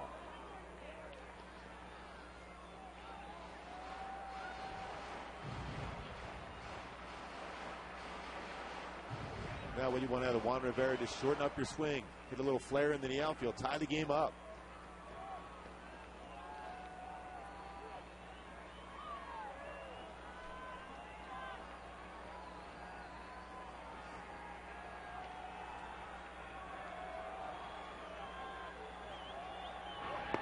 Down, gets away from Laird. The runners will advance. I don't know if Laird just didn't see that ball, a little two-seam fastball that just get dive bombing down and in on Juan Rivera. Perry got on top of that fastball. See Laird setting up on the outside corner, but this time runs it down and in. Big break for the Angels. Now that flare could give the Angels the lead.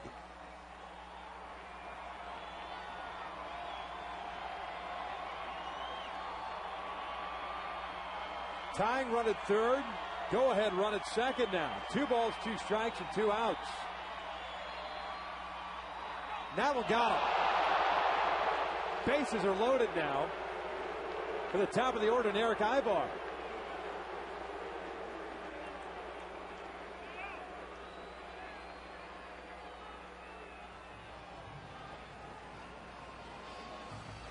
Keep in mind, a couple of nights ago, Juan Rivera was hit.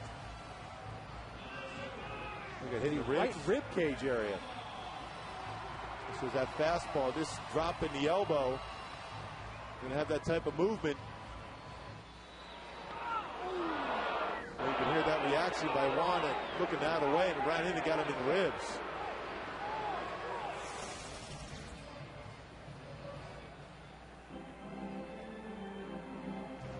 Bases loaded for the Halos. Had a couple of opportunities in the first inning, capitalized.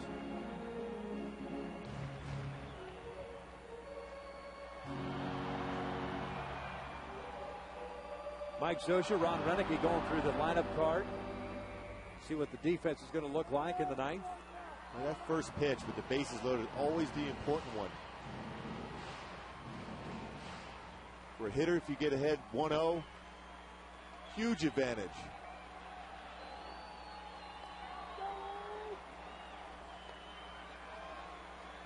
Ibar up. Breaking ball is low. Ball 1.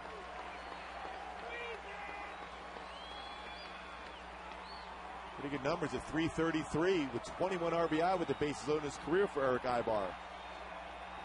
And now the advantage of him right now, he's got to get a fastball. Perry don't want to fall behind 2-0 with the bases loaded.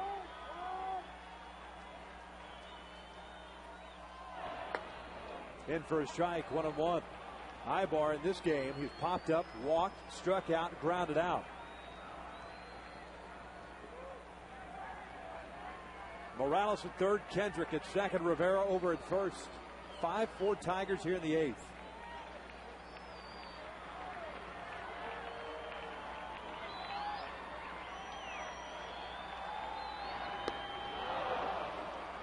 One and two.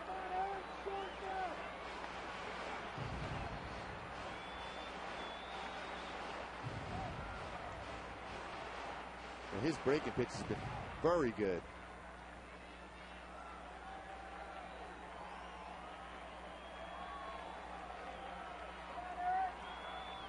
Eric in the hole now on a ball and 2 strikes.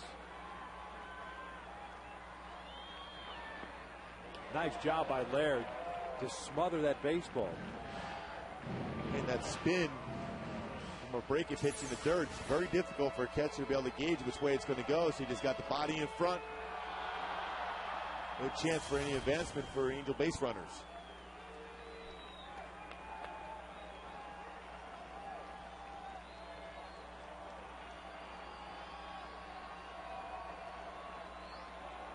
Two from Perry. Called strike three. Down goes Ibar. And the threat comes to an end. The Angels leave them loaded just like they did in the first. 8 complete. Tigers still up 5-4.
Field, Hideki Matsui in left, Bobby Abreu in right. On the infield, Meister Urias moves from second over to third.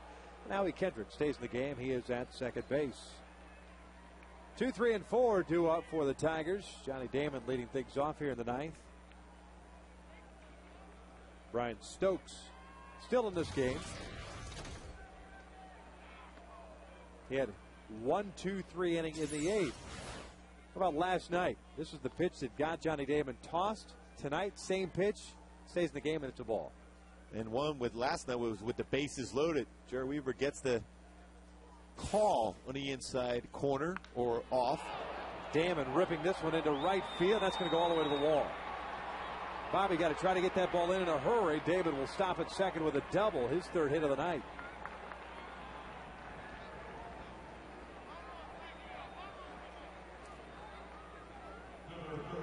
So the Tigers get their leadoff man on. 7th double of the night for Detroit. Here's Maglio.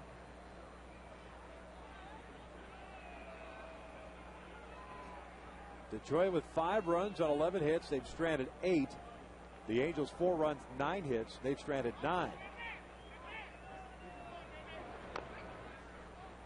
Foul at the plate, and it's 0-1. Good spot with that fastball by Stokes, because what you want to do is stay in the inner half, because if you get a ground ball to the left side, Johnny Damon will not be able to advance to third base. Jason Bolger up and loosening now.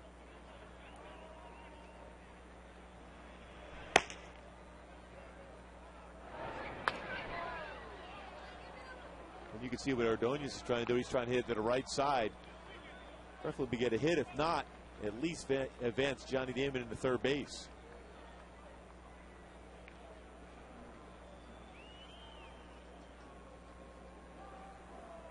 Stokes ahead of the count, 2 balls, 2 strikes. Ordonez had an RBI double in the first.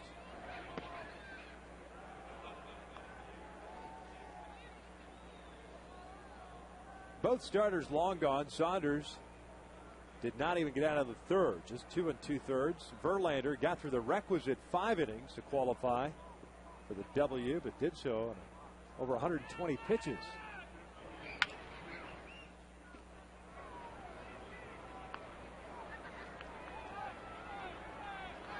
Back inside with that running fastball to see if he can get a ground ball to third. Get an out. Keep Johnny Damon at second. The key, of course, is you make sure you freeze him at second base. He's one of those guys who's been around long enough that you just give him a quick glance. You don't freeze him or lock him up. He'll take third regardless. Saw that in the World Series when he advanced to third with nobody there. Check swing, he went around. Jerry Meals rings him up. There's out number one.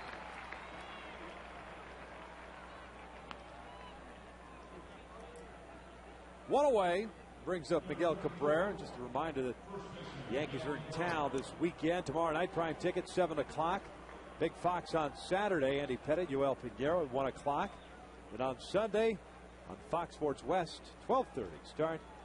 Javi Vasquez going up against Scott Kazmir. Mike Butcher out to talk things over with Stokes. First base is open. You've got the youngster Don Kelly on deck. You would think that this would be a no-brainer. Put him on and take your chances with Kelly. Or at the very least, because he's in an RBI situation, Cabrera is man on second, that he's going to more out to be aggressive. So if you're going to throw and go after him, which they're not going to do, they're going to walk him, you would throw pitches out of the zone. A little bit further out of the zone. Just a little bit. That still might be in his reach zone. I know. You better go further out. Intentional walk coming.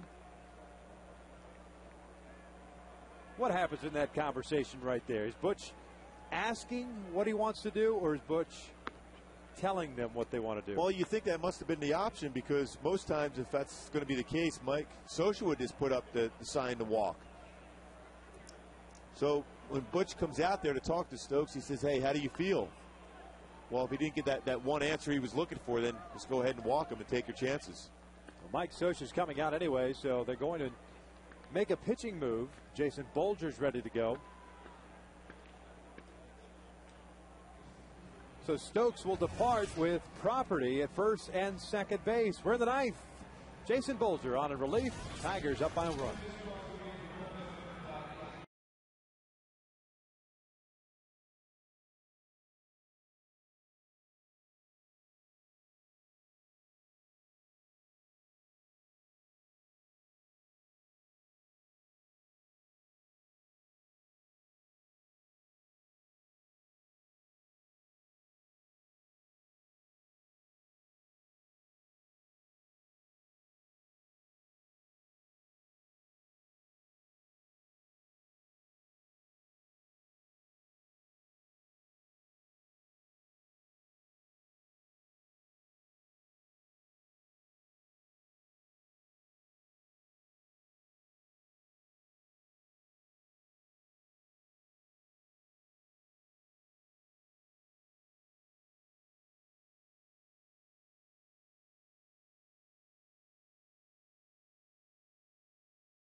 Jason Bolger in the game now for the Halos. The bullpen been very solid so far tonight. Last night, Jason Bolger pitched a scoreless inning on 8 pitches. Been in 6 games, 6 innings pitched. Big thing for him has been control. Got a very good fastball, running up there in the low 90s, curveball, slider, and a changeup. Just needs to be aggressive like he was last night. Jason had 1 inning last night, the 8th, and retired the side in order. He comes on with property at first and second base. Johnny Damon, the speedster, at second. Miguel Cabrera over at first. Both belonging to Brian Stokes. And there's Don Kelly, left fielder. His first at bat in the 7th inning, grounded out to second base. In for the injured Carlos Guillen, who strained his hamstring.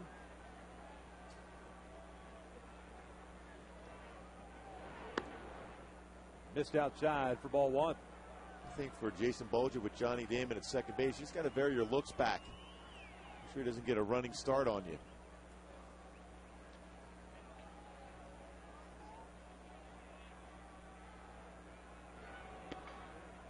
Missed outside. 2 balls and no strikes.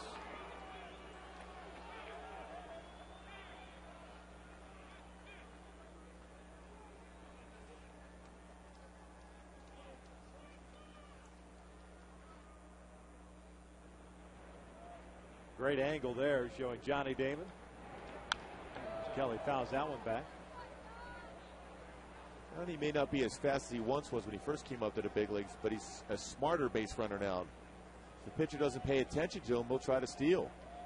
So all you got to do right now if you're a pitcher is vary your looks, look back, hold the ball, make him aware that you're paying attention to him.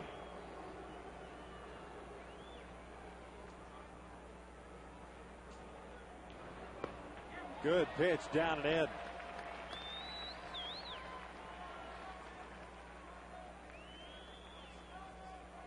Two balls, 2 strikes.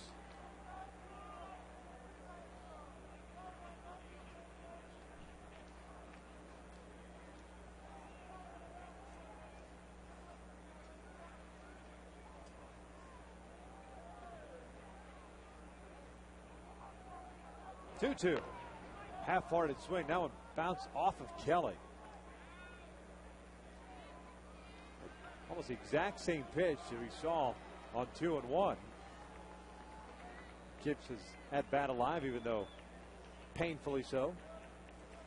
Well, you would think with those 2 swings on the curveball, you got to stay with that pitch because he showed he can hit a fastball on opposite field on Jared Weaver last night.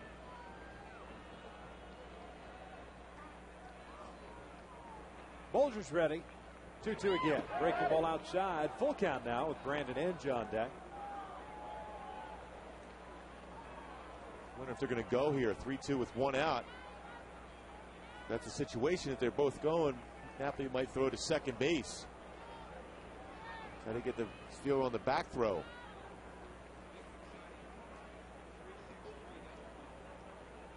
Runners don't go. The 3-2 is pulled foul.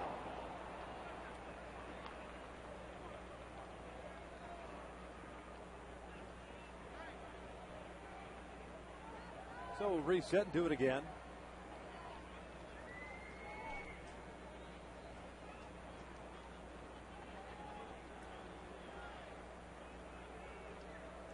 Good look at Damon and Cabrera at second and first respectively.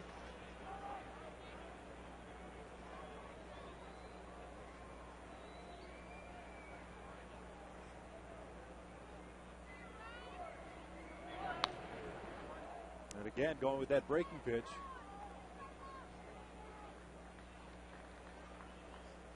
Seen a lot of deep counts in this ball game. A lot of high pitch counts. A lot of foul balls. This is just a 5-4 game and closing in on what, 3 hours, 20 minutes? 3-2. Lost it. They're loaded up for Brandon Inge.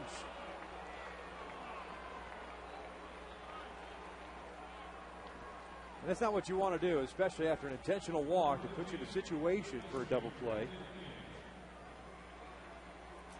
Now they're loaded up, and you have to deal with a, some would say, probably an even more dangerous type of hitter, Brandon Inge. Brandon's 1 for 4, who had a double in the 7th. Not an easy guy to double up either, so it's going to have to be more than likely to try to get a strikeout here in this spot.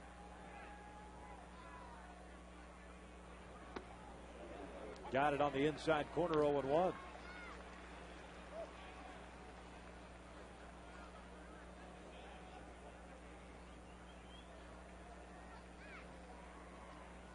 "17 men left on base combined between these two teams tonight. And 3 more right now. 0-1. That is ripped foul.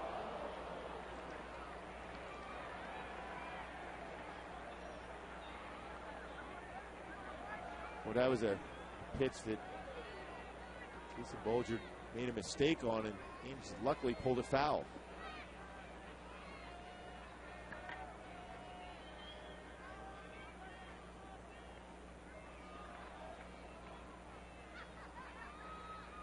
Napoli sets up outside. The break pitch got him looking on the outside corner. There's out number 2. Boy, filthy curveball. Jason Bolger stayed on top of this one. Somebody caught a break, and our Fox tracks will show that ball just barely went off the corner. Exmo will show that downward break of that curveball. Let's start around the letter high and end up around the knee level. So 2 outs, bases still loaded for Gerald Laird. Laird's 1 for 2 with a double and a couple of walks. There's a strike.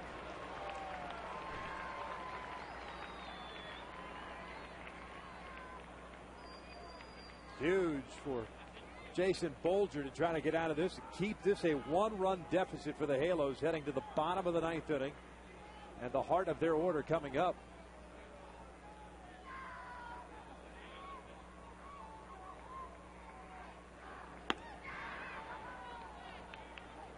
Laird showing bunt.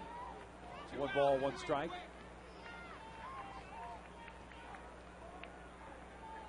They caught everybody by surprise. Even Mike Napoli, that he would be thinking about a button in that spot with the bases loaded where you have a force play at all the bases.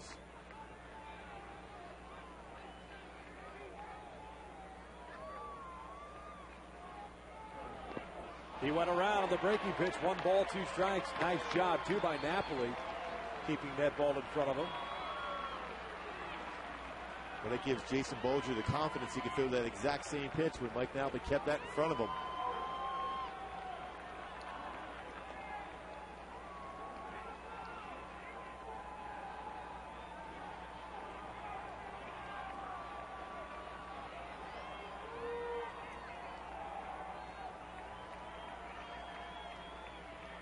Napoli outside the 1-2. Tried to get him to expand the zone. Bolger thought he had it. 2 balls, 2 strikes.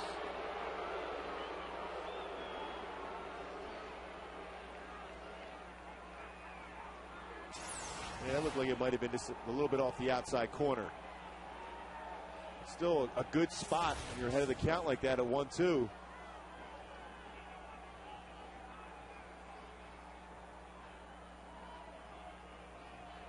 Two. Breaking ball, missing low. Now you get the base runners going. It's a pretty good eye by Laird to lay off those last 2 pitches. Damon at third. Cabrera at second. Kelly over at first.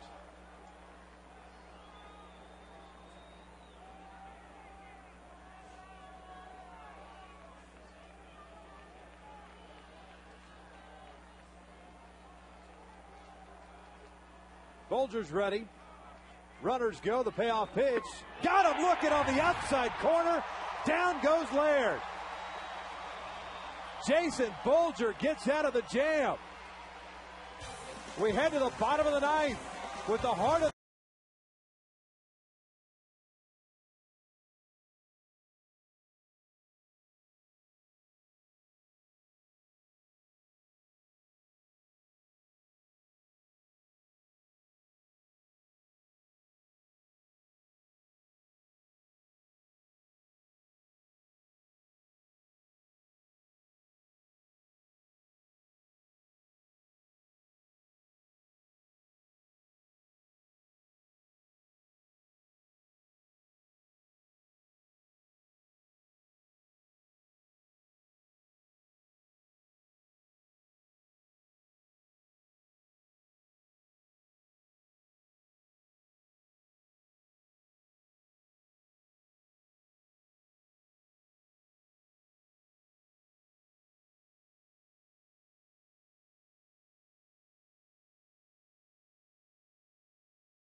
Boy, what a pitch on this curveball. The guts to throw a 3-2 pitch and get in the corner.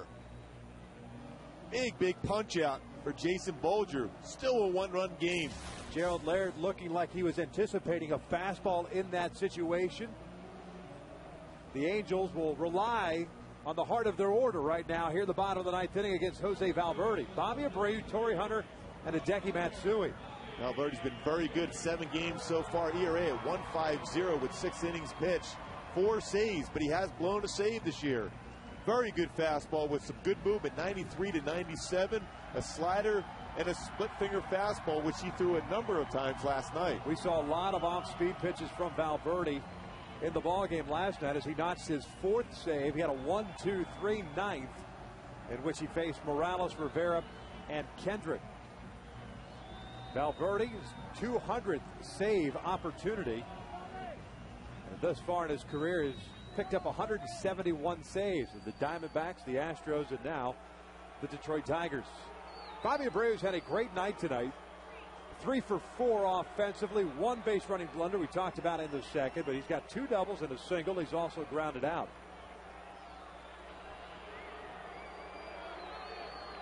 The Angels had an opportunity in the 8th inning against Ryan Perry, leaving the bases loaded. Perry striking out 3, sandwiched around a single and a hit batter. Off speed again. His first pitch is outside. Pretty surprising. He's staying with that slider and split combination.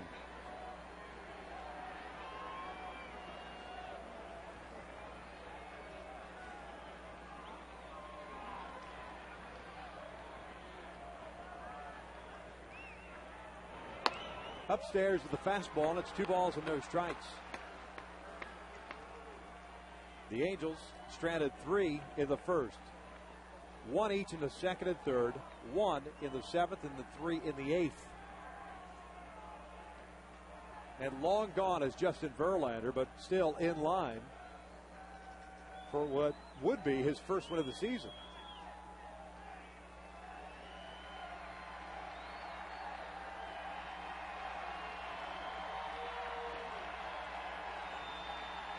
The 2-0. He lays off of that. 3 balls and no strikes. Dale Scott with a call at third base. Pretty surprising pitch selection here. 2-0 count. Leadoff batter for another split. Likely Bobby will take this pitch. Need a base runner.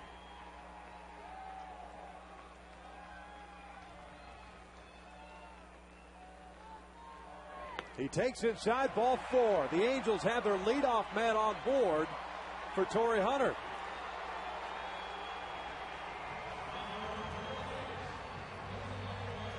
Perfect guy to come up. Had his figurine today given away. Why not win it with a walk-off? That would be sweet.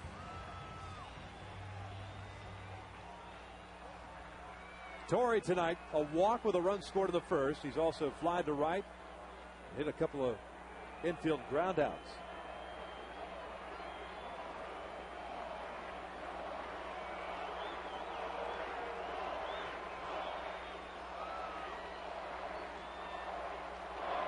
That one almost got him.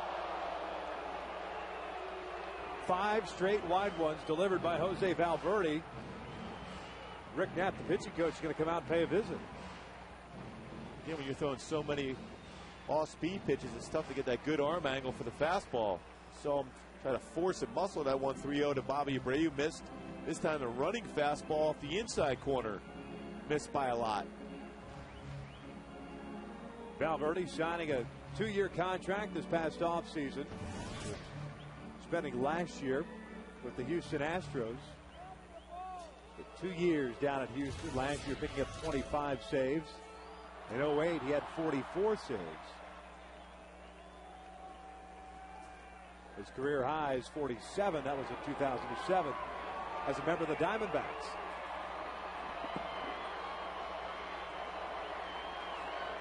Torrey chance throughout the Big A. A 1 ball, no strike count. Abreu at first.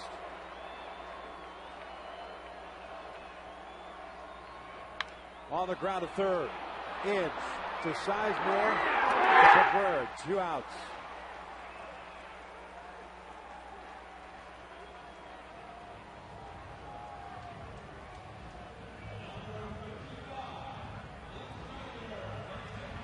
Boy, Brandon Inch so good with that glove. Third base. Boy, that chopper right to him. Taylor made double play. Nice turn also by Sizemore.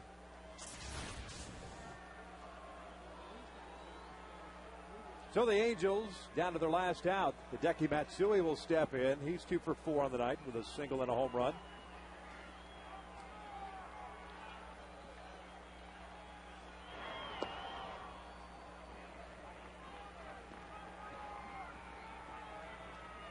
And again, behind at the count of 1 ball, no strikes. 7 pitches thrown by Valverde. 6 balls, but 1 strike. A double play ball. 2-0.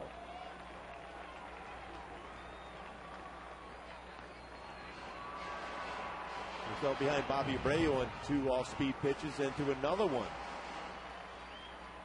To go to 3-0. How many times you see a guy come in out of the bullpen, throw 8 pitches, only 1 strike, yet he's got 2 outs. It's clean living.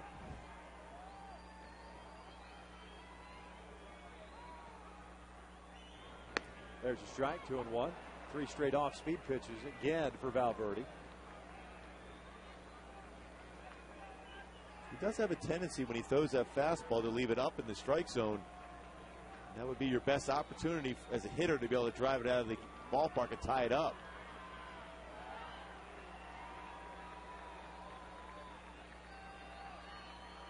The 2-1 on the ground to the right side. Cabrera's got it. He'll take it himself.